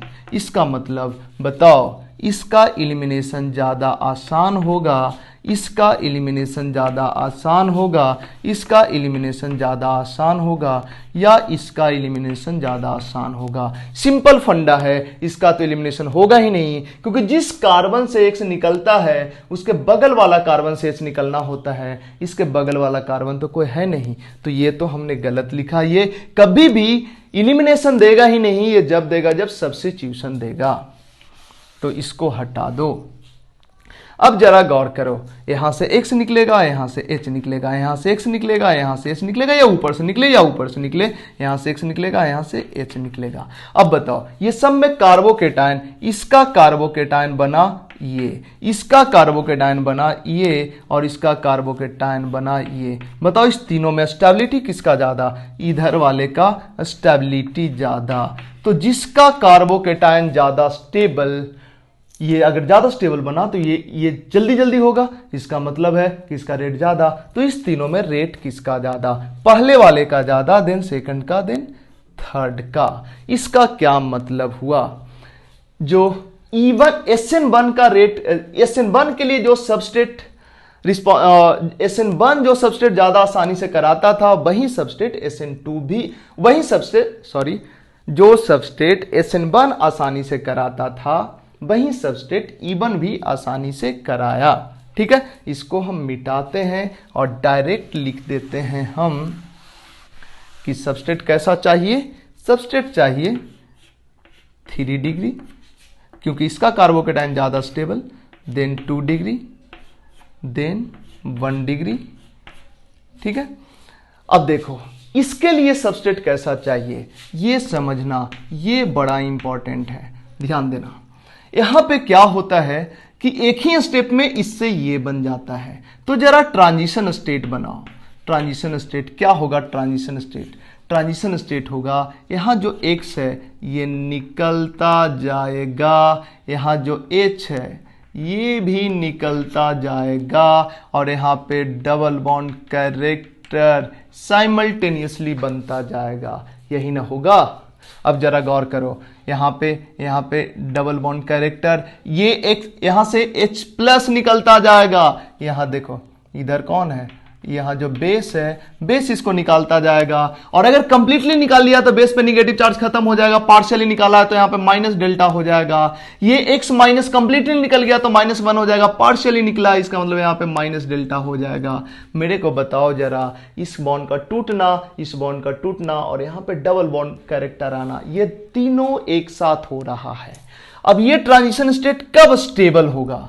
बताओ, इसमें एल्कीन का नेचर है, एल्कीन का नेचर है, और एल्कीन कब स्टेबल होता है? मोर सब्स्टिट्यूटेड एल्कीन मोर स्टेबल, मोर सब्स्टिट्यूटेड एल्कीन मोर स्टेबल। जरा गौर करना, अगर हम इस वाला, ये वाला, इसका एलिमिनेशन कराते हैं, इसका एलिमिनेशन कराते हैं, इसका एलिमिनेशन कराते हैं, तो इसका ट्रांजिशन स्टेट कौन बनेगा? इस हाइड्रोजन को हम निकालते हैं, इस हाइड्रोजन को हम निकालते हैं, इस हाइड्रोजन को निकालते हैं। जरा तीनों का ट्रांजिशन स्टेट बनाओ तो तीनों का ट्रांजिशन स्टेट बनेगा, इधर X, इधर डैश डैश डैश H, और यहाँ पे डबल बॉन्ड कैरेक्टर, और यहाँ पे 2 ग्रुप। इसी तरह इसका ट्रांजिशन स्टेट कैसा होगा? X, यहाँ पे एक ग्रुप, और यहाँ पे H, और यहाँ पे पार्शियली डबल बॉन्ड। इसका क्या होगा? X पार्शियली डबल बॉन्ड, और इधर H। अब बताओ, यहां पे 2 सब्स्टिट्यूशन है, यहां पे एक सब्स्टिट्यूशन है, यहां पे एक भी सब्स्टिट्यूशन है, यहां पे हाइड्रोजन हाइड्रोजन हाइड्रोजन है, हाइड्रोजन है, यहां पे भी हाइड्रोजन है। तो सब्स्टिट्यूशन एल्कीन के लिए देखो, C डबल बॉन्ड C, यहां पे अगर हाइड्रोजन हो चारों जगह पे हाइड्रोजन, तो हम बोलते हैं एल्कीन सब्स्टिट्यूटेड नहीं है। अगर यहां पे कोई R ग्रुप हो तो बोलते हैं कि सब्स्टिट्यूटेड है, और 2 R हो तो ज्यादा सब्स्टिट्यूशन और ज्यादा सब्स्टिट्यूशन। एल्कीन ज्यादा स्टेबल होता है अगर एल्कीन पे सब्स्टिट्यूशन ज्यादा होता है। ठीक है, क्यों? हाइपर कंजुगेशन के कारण, और डिटेल पढ़ोगे, एल्कीन पढ़ाएंगे तब। मोर सब्स्टिट्यूटेड एल्कीन मोर स्टेबल। तो बताओ, ये जो ट्रांजिशन स्टेट है एल्कीन टाइप का ही तो है, यहां डबल बॉन्ड कैरेक्टर ही तो है, मतलब एल्कीन की स्टेबिलिटी जिन फैक्टर पे डिपेंड करता है, इसकी स्टेबिलिटी भी उन्हीं फैक्टर पे डिपेंड करेगा। मतलब ये ट्रांजिशन स्टेट स्टेबल होगा कब? जब मोर सब्स्टिट्यूशन होगा। एल्कीन कब स्टेबल होता है? मोर सब्स्टिट्यूशन होता है तो एल्कीन ज्यादा स्टेबल। एल्कीन जैसा ही कैरेक्टर इसमें दिखता है, इसका मतलब ये भी तब स्टेबल होगा जब सब्स्टिट्यूशन ज्यादा। अब बताओ, इस ट्रांजिशन स्टेट में सब्स्टिट्यूशन ज्यादा है, इसमें कम सब्स्टिट्यूशन है, इसमें सब्स्टिट्यूशन है ही नहीं, मतलब ये ज्यादा स्टेबल, ये कम स्टेबल, और ये और कम स्टेबल। मतलब इस ट्रांजिशन स्टेट की स्टेबिलिटी की बात करें तो स्टेबिलिटी इसका ज्यादा होगा। ट्रांजिशन स्टेट की बात कर रहे हैं, मतलब इस ट्रांजिशन स्टेट की स्टेबिलिटी ज्यादा। इनफैक्ट यहाँ पे होगा, यहाँ पे माइनस डेल्टा लिखना होगा, यहाँ पे भी माइनस डेल्टा लिखना होगा, और यहाँ पे भी माइनस डेल्टा लिखना होगा, और इसके साथ बेस को जोड़ना पड़ेगा माइनस डेल्टा, इसके साथ भी बेस को जोड़ना पड़ेगा माइनस डेल्टा, और इसके साथ भी बेस को जोड़ना पड़ेगा माइनस डेल्टा, जो हमने छोड़ दिया था। ठीक है, अब देखो इसका ये ट्रांजिशन स्टेट ज्यादा स्टेबल क्योंकि ज्यादा सब्स्टिट्यूटेड है। अब तुम बोलोगे सर इसमें स्टेरिक फैक्टर वगैरह नहीं देखिएगा, जैसे SN2 में देखते थे स्टेरिक रिपल्सन। देखो SN2 में स्टेरिक फैक्टर डोमिनेट करता था, यहां स्टेरिक फैक्टर देखने का जरूरत इसलिए नहीं है क्योंकि यहां पे जिस कार्बन से लिविंग ग्रुप निकलता है उसके बगल वाले कार्बन से हाइड्रोजन निकलता है, तो यहां पे स्टेरिक फैक्टर कोई बड़ा रोल प्ले नहीं करता है। जबकि SN2 में क्या होता है, जिस कार्बन से लिविंग ग्रुप निकलता है उसी पे न्यूक्लियोफाइल आता है, तो वहां पे स्टेरिक फैक्टर बड़ा फैक्टर बन जाता है। ठीक है, तो यहां पे ट्रांजिशन स्टेट की स्टेबिलिटी से हम लोग रेट ऑफ रिएक्शन को रिलेट करते हैं, और ट्रांजिशन स्टेट में एल्कीन का नेचर है, और एल्कीन तब स्टेबल होता है जब मोर सब्स्टिट्यूशन होता है। तो इस तीनों में हमने देखा कि इसका ट्रांजिशन स्टेट ज्यादा स्टेबल है, इसलिए इसका ट्रांजिशन स्टेट ज्यादा स्टेबल मतलब हम लोग जानते हैं कि एक केस में ये ट्रांजिशन स्टेट बन रहा है और एक केस में ये ट्रांजिशन स्टेट बन रहा है, तो इसका रेट ऑफ रिएक्शन ज्यादा होगा, क्योंकि इस केस में क्या होगा, एक्टिवेशन एनर्जी कम होगा, और इस केस में एक्टिवेशन एनर्जी ज्यादा होगा। इधर एनर्जी है और इधर रिएक्शन कोऑर्डिनेट है। ट्रांजिशन स्टेट ज्यादा स्टेबल, रेट ऑफ रिएक्शन ज्यादा। इसका मतलब ये हो गया कि इस तीनों में रेट ऑफ रिएक्शन किसका ज्यादा, इसका ज्यादा। मतलब अगर ये है एल्काइल हैलाइड तो इसका एलिमिनेशन का रेट ज्यादा, देन इसका एलिमिनेशन का रेट, और देन इसका एलिमिनेशन का रेट, रेट ऑफ E2। ठीक है, बड़ा इंटरेस्टिंग चीज निकला। SN1 के लिए जो सबस्ट्रेट सपोर्ट करता था SN2 उसका उल्टा हो जाता था। SN1 में 3 डिग्री का SN1 ज्यादा आसान होता है, जबकि मिथाइल हैलाइड का SN2 ज्यादा आसान होता है। बट इलिमिनेशन में कहानी अलग है। इलिमिनेशन में इसी का E1 भी और इसी का E2 भी, मतलब सबस्ट्रेट से पता ही नहीं चलेगा कि E1 या E2। E1 के लिए भी वही सबस्ट्रेट इंपॉर्टेंट है और E2 के लिए भी वही सबस्ट्रेट इंपॉर्टेंट है। ठीक है, बढ़ते हैं सबस्ट्रेट के बाद बेस पे। बताओ, अगर बेस की बात करें तो अगर E1 मैकेनिज्म है, ये कौन सा था, ये था E1 मैकेनिज्म, और ये कौन सा था, E2 मैकेनिज्म, है ना। E1 मैकेनिज्म में बेस का कोई रोल ही नहीं है, RDS में बेस का कोई मतलब नहीं है। बेस तो आया है इस स्टेप में, और इस स्टेप पे तो रेट डिपेंड ही नहीं कर रहा है। मतलब बेस अगर वीक ले लो तब भी चलेगा, और बेस अगर स्ट्रांग ले लो तब भी चलेगा। ठीक है, लेकिन अगर हम बात करें किसमें, E2 में बेस का, तो बेस यहां पे RDS में इन्वॉल्व है। RDS में बेस यहां से H+ निकाल रहा है। बेस अगर स्ट्रांग हुआ तो H+ आसानी से निकालेगा, इसका मतलब रेट बढ़ जाएगा, क्योंकि इसी स्टेप पे ना रेट डिपेंड कर रहा है, और इसी स्टेप में बेस यहां से H+ निकाल रहा है। तो बेस अगर आसानी से H+ निकाले तो रेट ज्यादा होगा, रेट ऑफ रिएक्शन ज्यादा होगा, यही होगा ना। इसका मतलब क्या हुआ कि बेस इसमें कैसा होना चाहिए, स्ट्रांग बेस होना चाहिए। लेकिन फिर से सवाल है कि देखो यहां पे सबस्ट्रेट, जो सबस्ट्रेट E1 के लिए E1 को सपोर्ट करता है वही सबस्ट्रेट E2 को भी सपोर्ट करता है। अगर हमें E1 कराना है तो बेस कोई भी ले चलेगा, E2 कराना है तो स्ट्रांग लें। लेकिन अगर हमें E1 से ही इलिमिनेशन कराना है तो हम कोशिश करेंगे कि वीक बेस लें, क्योंकि अगर स्ट्रांग बेस लिए तो E1 तो होगा, कोई दिक्कत नहीं है, लेकिन E2 भी होने लगेगा। और हमें क्या करना है, E2 को हम रोकना चाह रहे हैं, हम E1 कराना चाह रहे हैं। अगर तो केवल E1 कराना चाह रहे हैं तो वीक ले लेते हैं, क्योंकि E1 को तो वीक स्ट्रांग से मतलब नहीं है। लेकिन अगर स्ट्रांग ले लिए तो E2 होने लगेगा, तो E2 को रोकने के लिए इनफैक्ट हम लोग वीक लेते हैं। E1 तो वीक से भी हो जाएगा, स्ट्रांग से भी हो जाएगा, बट हमें चूंकि केवल E1 कराना है, E2 नहीं कराना है, इसलिए हम लोग वीक बेस लेते हैं, मतलब हम बोलेंगे इवन केबल कराना है तो वीक बेस लेंगे, E2 कराना है तो स्ट्रॉन्ग बेस लेंगे, जैसा हमने SN1 SN2 में बताया था उसी तरह का बात है।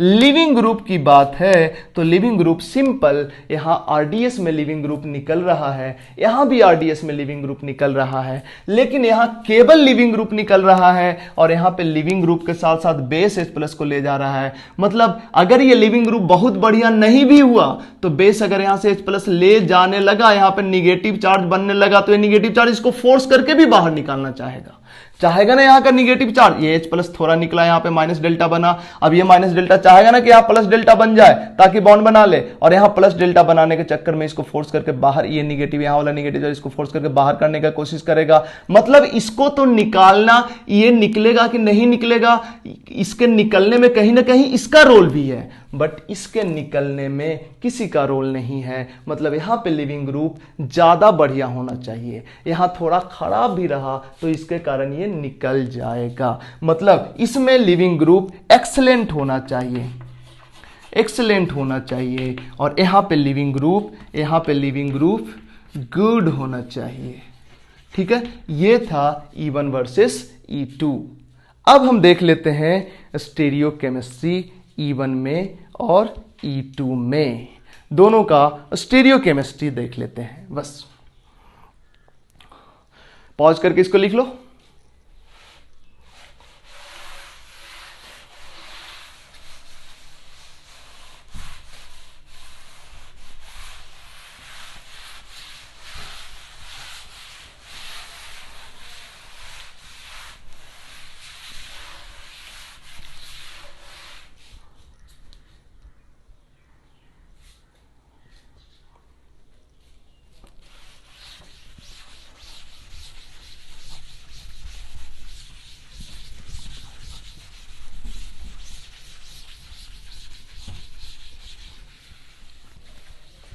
देखो, एक्चुअली जब कभी भी E1 होगा, स्टेरियो की बात करें, जब कभी E1 होगा, E1 में क्या होता है ना, कार्बोकेटायन बनता है। अब देखो, कार्बोकेटायन बाय द वे ऐसा बन गया, हम इसी को नहीं कॉपी किए, कोई दूसरा कार्बोकेटायन बना है, क्योंकि इसमें तो डबल बॉन्ड बनेगा तो सिस ट्रांस बनेगा ही नहीं ना, तो ऐसा कार्बोकेटायन ले लिया जिसमें सिस ट्रांस बने। अगर ऐसा कोई कार्बोकेटायन बना तो यहां पे दो पॉसिबिलिटी है। एक पॉसिबिलिटी है कि यहां से H+ निकले, यहां से H+ निकले तो एक बार सिस बन सकता है और एक बार बन सकता है ट्रांस, बन सकता है ना, सिस बन सकता है और बन सकता है ट्रांस। अब यहां से H निकलना है, बाय द वे यहां से ही H क्यों निकलेगा, यहां से H क्यों नहीं निकलेगा, ये सब हम जब डिटेल पढ़ेंगे अल्काइल हैलाइड में तो हम बताएंगे। इनफैक्ट अल्काइल हैलाइड के पहले ही आ जाएगा जब हम पढ़ेंगे कौन सा चैप्टर, एल्कीन, तब आ जाएगा।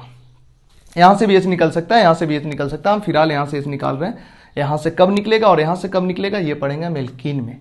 यहां से H निकालते हैं तो सिस भी बन सकता है, ट्रांस भी बन सकता है, बट इस बॉन्ड के अबाउट ऑप्शन है इसको कि इस बॉन्ड के अबाउट घूम सकता है, अभी सिंगल बॉन्ड है तो घूम के वो प्रोडक्ट बनाएगा जो ज्यादा स्टेबल है, क्योंकि इसके पास ऑप्शन है घूमने का, तो सिस भी बना सकता है, ट्रांस भी बना सकता है। तो फिर कौन बनाएगा, ट्रांस बनाएगा, क्योंकि ये होता है मोर स्टेबल, इसलिए ये बनाएगा, ये नहीं बनाएगा। या मेजर ये होगा, माइनर ये होगा। ये था स्टीरियोकेमिस्ट्री किसका, E1 का। E1 में अगर सिस ट्रांस बनना हो तो ट्रांस ही बनेगा, सिस कम बनेगा या नहीं बनेगा। अब हम देखते हैं स्टीरियोकेमिस्ट्री किसका, E2 का। ये इंटरेस्टिंग है और थोड़ा कॉम्प्लिकेटेड है, तो पॉज करके इसको जल्दी से नोट करो, हम बढ़ते हैं उधर।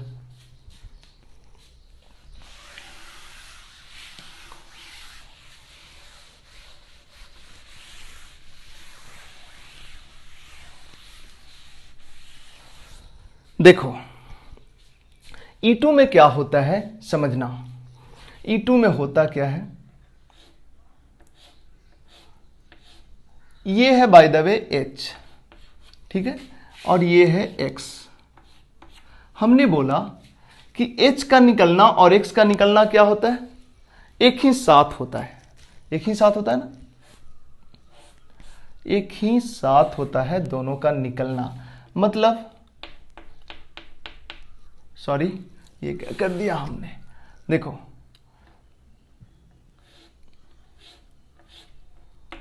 ये बॉन्ड टूट रहा है, ये बॉन्ड भी टूट रहा है, और यहां पे डबल बॉन्ड एक साथ बन रहा है। ठीक है, यहां पे माइनस डेल्टा है, यहां पे कौन सा है, इसके साथ बेस जुड़ा है, बेस जुड़ा है, यहां पे माइनस डेल्टा है। ठीक है, अब देखो इसके साथ, इस कार्बन के साथ कोई तो दो ग्रुप लगा होगा, कुछ नहीं तो हाइड्रोजन तो लगा होगा, क्योंकि इसके साथ देखो ना यहाँ पे चार ग्रुप लगा हुआ है ना, एक CH3, एक हाइड्रोजन यहाँ पे भी, और एक इधर वाला बॉन्ड, यहाँ पे भी चार ग्रुप लगा होगा, एक इधर वाला और तीन हाइड्रोजन। तो यहाँ पे एक हाइड्रोजन, एक ये हुआ दो, और दो ग्रुप और रहेगा। यहाँ पे भी क्या रहेगा, दो ग्रुप रहेगा। ठीक है, या तो ये ट्रांजिशन स्टेट होगा, और एक ट्रांजिशन स्टेट और हम बना रहे हैं, एक ट्रांजिशन स्टेट और, ध्यान देना, देखो इसमें ये हाइड्रोजन है, ये X है, रुक जाओ थोड़ा नीचे बनाते हैं, ये है, ये हाइड्रोजन है, और ये है X है, इस पे माइनस डेल्टा है, और इस पे माइनस डेल्टा है, और यहाँ पे बॉन्ड साइमल्टेनियसली बन रहा है, और नीचे ये देखो।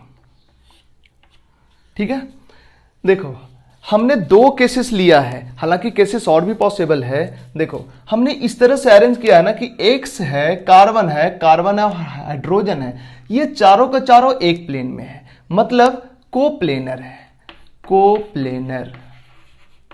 यहां पे भी ये X कार्बन कार्बन और H कोप्लेनर है, कोप्लेनर है। पेशेंस, हम सब कुछ समझाते हैं। अब देखो चूंकि यहां का लिविंग ग्रुप का निकलना और H का निकलना दोनों अपोजिट साइड से हो रहा है, इसलिए इसको बोलते हैं, इस ट्रांजिशन स्टेट को बोलते हैं सीन कोप्लेनर ट्रांजिशन। सॉरी, चूंकि अपोजिट साइड से लिविंग ग्रुप और H अपोजिट साइड से निकल रहा है, इसलिए बोलते हैं इसको एंटी कोप्लेनर ट्रांजिशन स्टेट।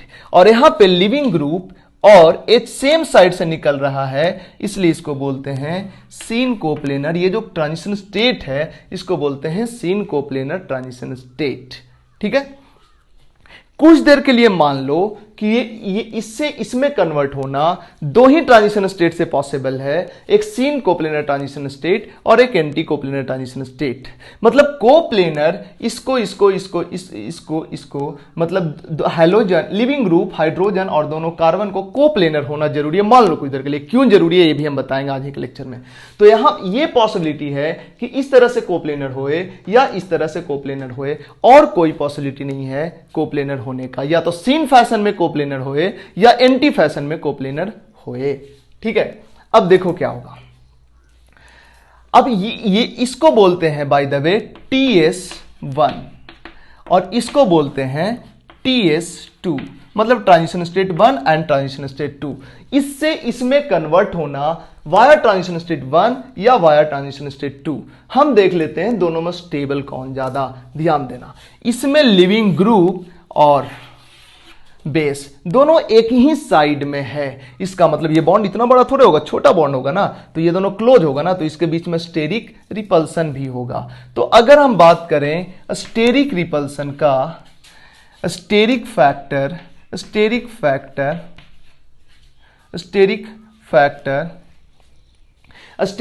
को कंसीडर करते हुए बात करें तो कौन ज्यादा स्टेबल होगा, इसमें और इसमें रिपल्सन तो कम होगा, मतलब TS2 कौन ज्यादा स्टेबल होगा, TS1।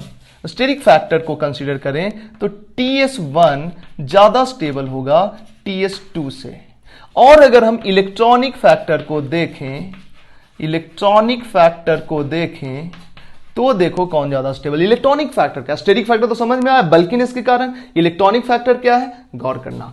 यहां माइनस डेल्टा, यहां माइनस डेल्टा, यहां माइनस डेल्टा, यहां माइनस डेल्टा। इस निगेटिव निगेटिव के साथ में रिपल्सन होगा, इस निगेटिव निगेटिव के साथ में रिपल्सन होगा। कहां रिपल्सन ज्यादा? नीचे वाला में रिपल्सन ज्यादा, क्योंकि डबल बॉन्ड के एक ही साइड है, मतलब एक ही साइड है दोनों डेल्टा। ये ज्यादा नजदीक में है, ये ज्यादा दूर में है, मतलब इसमें ज्यादा रिपल्सन होगा। इलेक्ट्रॉनिक फैक्टर के कारण भी, स्टेरिक के कारण भी यहां ज्यादा रिपल्सन आया था, बल्कीनेस के कारण भी यहां ज्यादा रिपल्सन आया था, और इलेक्ट्रॉनिक के कारण भी यहां ज्यादा रिपल्सन आ रहा है।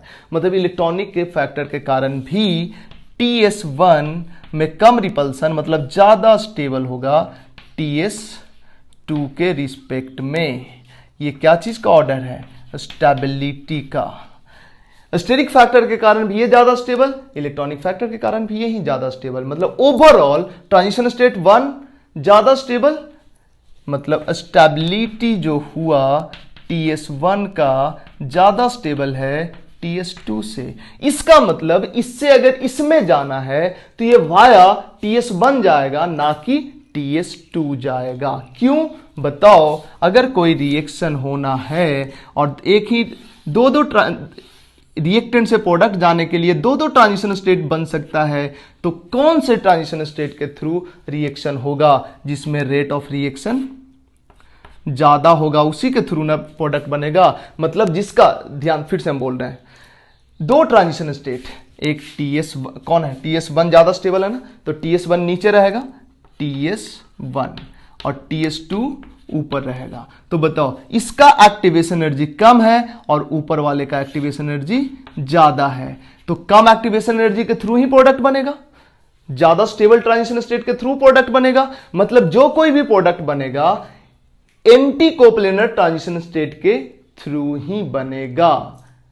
मतलब अगर कोई कहीं पे E2 हो रहा है और वहां product anti coplanar transition state के थ्रू भी बन सकता है और सिन कोप्लेनर ट्रांजिशन स्टेट के थ्रू भी बन सकता है, तो हमें प्रोडक्ट किसके अकॉर्डिंग बनाना है?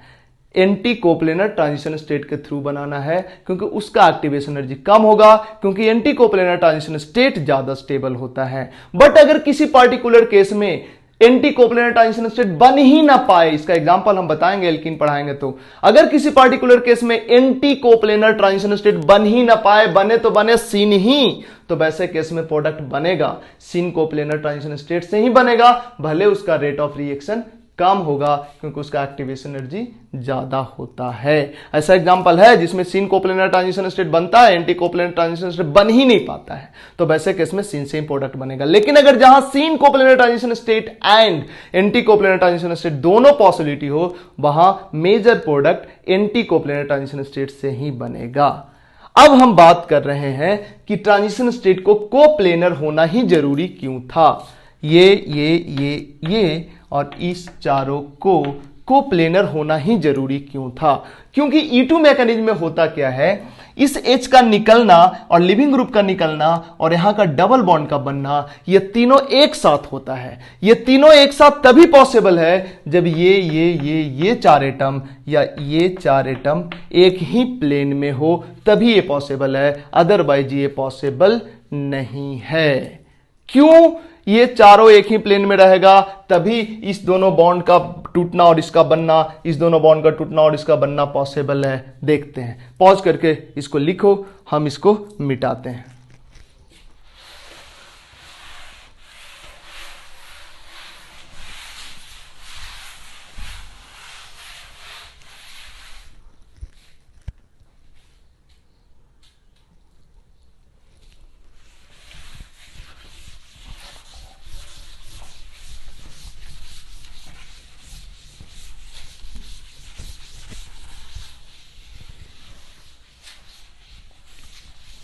देखो,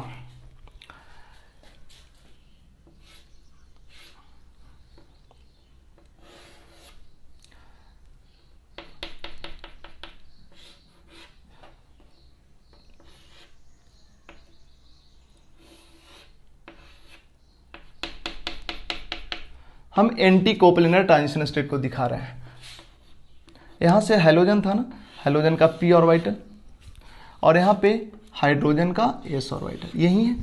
अब देखो होगा, एक ये है एंटी कोप्लेनर ट्रांजिशन स्टेट और एक था सिन कोप्लेनर ट्रांजिशन स्टेट।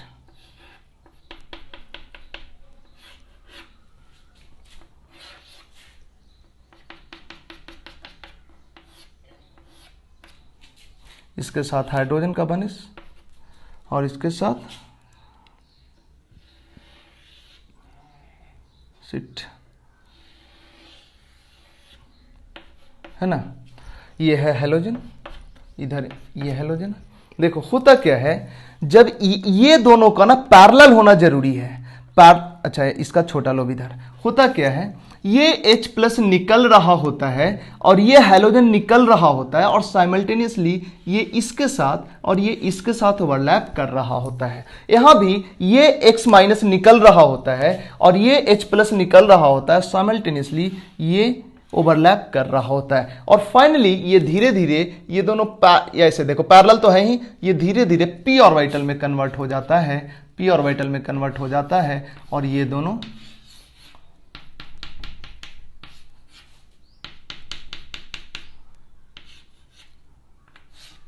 बन गया एल्कीन। यहां भी यही चीज होता है, यहां पर भी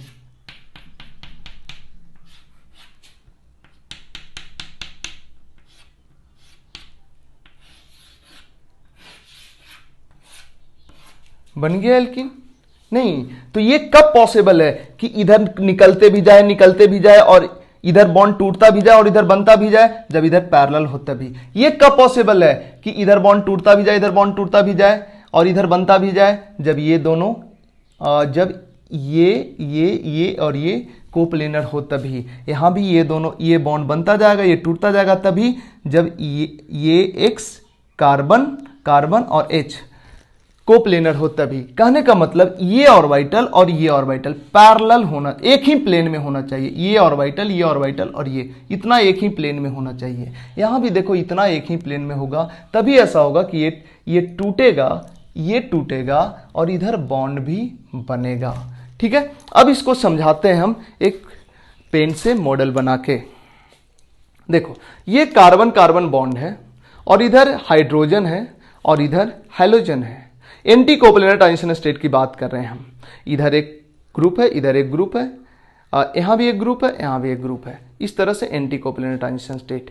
ये हेलोजन है। ये हेलोजन जब निकल, अभी तो ये कार्बन sp3 है, जब ये हेलोजन निकल जाएगा तो ये sp2 बन जाएगा। sp2 बनेगा। एक्चुअली होता क्या है, जो sp3 हाइब्रिडाइज्ड डी ऑर्बिटल ये है और ये जो sp3 हाइब्रिडाइज्ड ऑर्बिटल है, ये धीरे धीरे ऐसे p ऑर्बिटल में कन्वर्ट होता है। ये धीरे धीरे ऐसे p ऑर्बिटल में कन्वर्ट होता है और फाइनली ऐसे बन गया। ये दोनों p ऑर्बिटल ओवरलैप कर लिया, पाई बॉन्ड बन गया।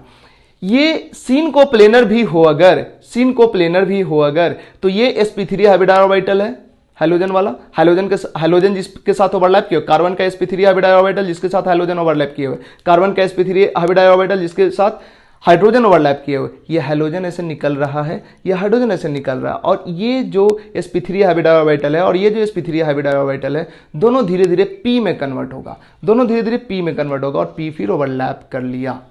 इनफैक्ट ये p में कन्वर्ट हो रहा है, और इधर टूट भी रहा है बॉन्ड और इधर p के बीच में बॉन्ड भी बन रहा है। ये तभी पॉसिबल है जब ये सब एक ही प्लेन में हो या ऐसे कुछ हो। ऐसे में भी देखो ये पूरा एक ही प्लेन में है।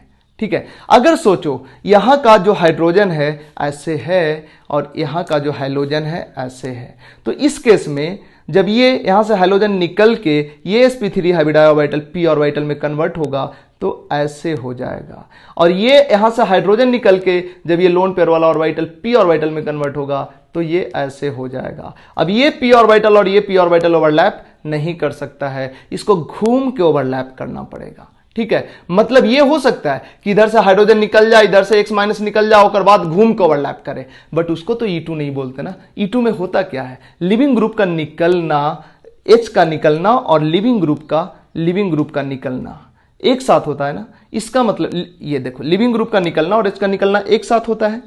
और क्यों एक साथ होना क्यों जरूरी है? एक साथ होने से होता क्या है कि लिविंग ग्रुप के निकलने में, हाइड्रोजन के निकलने में जो बॉन्ड टूटने में एनर्जी लगता है, उसका कुछ पार्ट कंपनसेट हो जाता है। ये जो बीच में पाई बॉन्ड बन रहा होता है ना, उससे पाई बॉन्ड बन रहा होता है, उससे एनर्जी रिलीज हो रहा होता है, वही एनर्जी सिग्मा बॉन्ड को तोड़ने में यूज हो जाता है। और ये तभी पॉसिबल है जब CH बॉन्ड और CX बॉन्ड प्लेनर हो, एक ही प्लेन में हो, चाहे एंटी फैशन में हो चाहे सीन फैशन में हो। तो सीन कोप्लेनर ट्रांजिशन स्टेट से या एंटी कोप्लेनर ट्रांजिशन स्टेट से ही प्रोडक्ट बनेगा। लेकिन एक चीज और, जब दोनों पॉसिबिलिटी हो तो सीन वाले से ही प्रोडक्ट बनेगा, एंटी वाले जब दोनों पॉसिबिलिटी हो तो एंटी कोप्लेनर ट्रांजिशन स्टेट से ही प्रोडक्ट बनेगा, सीन कोप्लेनर ट्रांजिशन स्टेट से प्रोडक्ट नहीं बनेगा। वजह, एंटी कोप्लेनर ट्रांजिशन स्टेट ज्यादा स्टेबल होता है। और अगर दोनों में से एंटी कोप्लेनर ट्रांजिशन स्टेट ही पॉसिबल हो, एंटी कोप्लेनर ट्रांजिशन स्टेट और सिन कोप्लेनर ट्रांजिशन स्टेट दोनों पॉसिबल हो तो एंटी कोप्लेनर ट्रांजिशन स्टेट से प्रोडक्ट बनेगा। लेकिन अगर सिन ही पॉसिबल हो, एंटी पॉसिबल ही ना हो, तो ऐसे में तो सिन कोप्लेनर ट्रांजिशन स्टेट से ही प्रोडक्ट बनेगा, भले उसका रेट कम हो। एग्जाम्पल इसका मिलेगा जब पढ़ेंगे एल्कीन का प्रिपरेशन तब। तो ये था तुम्हारा E2 का स्टेरियोकेमिस्ट्री।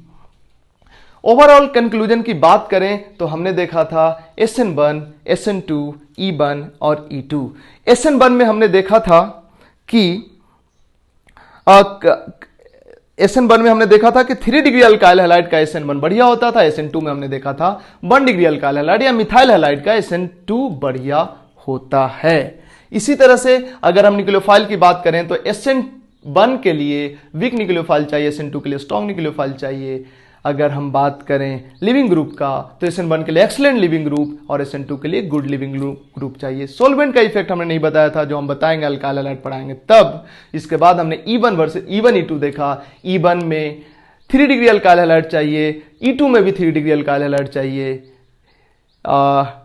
अगर हम बात करें बेस का तो बेस E1 में वीक चाहिए, E2 में स्ट्रॉन्ग चाहिए। हम बात करें लिविंग ग्रुप का तो E1 में एक्सीलेंट लिविंग ग्रुप और E2 में गुड लिविंग ग्रुप चाहिए। अब देखो, जहां कहीं भी सब्स्टिट्यूशन होता है वहां एलिमिनेशन भी होता है, मतलब जहां कहीं एलिमिनेशन होता है वहां सब्स्टिट्यूशन भी होता है। बट इसमें जो सबसे सेफ है, जिसको कंपटीशन सबसे कम मिलता है, वो है SN2। वो कैसे? देखो, जब SN2 देखो, SN2 के लिए सबस्ट्रेट कौन चाहिए? SN2 के लिए सबस्ट्रेट ये वाला चाहिए, ये चाहिए, या 1 डिग्री वाला। 1 डिग्री वाले के साथ SN2 बढ़िया होता है। अब देखो, इसके साथ SN2, इस दोनों के साथ SN2 बढ़िया होगा, ठीक है। इस दोनों के साथ SN1 नहीं बढ़िया होगा क्योंकि कार्बोकेटायन स्टेबल नहीं होता है। इस दोनों के साथ E1 बढ़िया नहीं होगा क्योंकि कार्बोकेटायन स्टेबल नहीं होता है। इस दोनों के साथ, अच्छा इसके साथ तो E1 की बात ही मत करो, हटा दो इसको।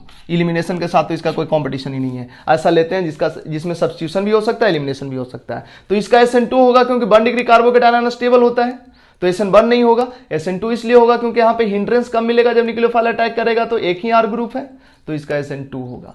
अब देखो SN1 नहीं समझे, देखो ना, कार्बन के साथ हैलोजन है ना, इधर एक हाइड्रोजन और एक ही इथाइल ग्रुप है ना, तो यहाँ पे तो एक ही, इथाइल नहीं, एक ही मिथाइल ग्रुप है ना, तो यहाँ पे तो न्यूक्लियोफाइल आ ही सकता है ना। 1 डिग्री में तो SN2 होता ही है, 3 डिग्री में SN2 नहीं होता है ना, 1 डिग्री में तो होता ही है।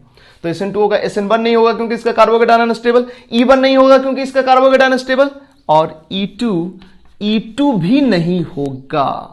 E1 तो नहीं हुआ क्योंकि इसका कार्बोकेटायन नहीं है स्टेबल, E2 भी नहीं होगा क्योंकि इसका जो ट्रांजिशन स्टेट आएगा उसमें जो डबल बॉन्ड कैरेक्टर होगा, एल्कीन का नेचर होगा, ये एल्कीन बहुत कम स्टेबल होगा क्योंकि यहाँ पे सब्स्टिट्यूशन नहीं है। देखो, इसके साथ SN2 बाजी मार गया, मतलब SN2 को कंपटीशन देने वाला कोई नहीं है, तो SN2 कराना ज्यादा बढ़िया है। SN2 से एक ही टाइप का प्रोडक्ट बनेगा, मल्टीपल साइड रिएक्शन कम होगा। वहीं तुम SN1 अगर किसी का कराने लगे तो वहां पे E1 भी होने लगेगा नहीं।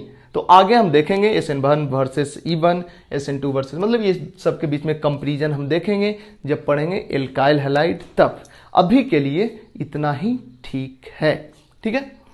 लेक्चर थोड़ा लंबा हुआ है लेकिन तुम्हें देखना है लेक्चर को लास्ट तक, और अगले लेक्चर में हम मिलते हैं preparation of alkene from organometallic compound, जिसके अंदर ग्रिग्नार्ड रिएजेंट, उर्ज रिएक्शन, गिलमांस रिएजेंट, ये सब चीजें देखेंगे, और उसके साथ ही एक आध रिएक्शन और देखेंगे, और उसके साथ ही खत्म हो जाएगा प्रिपरेशन ऑफ एल्केन। फिर आएगा रिएक्शन ऑफ एल्केन जिसमें हैलोजिनेशन देखेंगे। और वही मेन रिएक्शन भी है, फिर छोटा छोटा रिएक्शन है, और उसके बाद आ जाएंगे हम एल्कीन पे। आज का रिएक्शन इतना ही, बट ध्यान देना हमने बोला जरूर है कि काफी हमने बेसिक बताया है, लो लेवल पे बताया है, यकीन मानो तो इस पे भी फोकस किया जाए तो अच्छा क्वेश्चंस बन जाएगा। ये ऑलमोस्ट 80, 85, 90% है, 10% और जोड़ दो तो जेई का सिलेबस कवर्ड हो जाता है। बट हमने बोला है कि ये 70-75% है, क्योंकि थोड़ा सा जेई के सिलेबस से थोड़ा ऊपर तक हम पढ़ाते हैं। नीट का सिलेबस तो ऑलमोस्ट कवर्ड ही है, ऊपर पढ़ाते हैं ताकि तुम्हारा कॉन्फिडेंस ज़्यादा रहे और कॉन्फिडेंस का फायदा मिले। मतलब क्वेश्चन जो तुम देखो तुमको आसान ही लगे, थोड़ा हाई लेवल पे पढ़ने से ये फायदा मिलता है। आज के लेक्चर में इतना ही, फिर मिलते हैं नेक्स्ट लेक्चर ऑर्गेनोमेटेलिक कंपाउंड से एल्केन का प्रिपरेशन में। ठीक है, नेक्स्ट लेक्चर हमारा होगा preparation of alkene from organometallic compound. आज के लिए इतना ही, थैंक यू।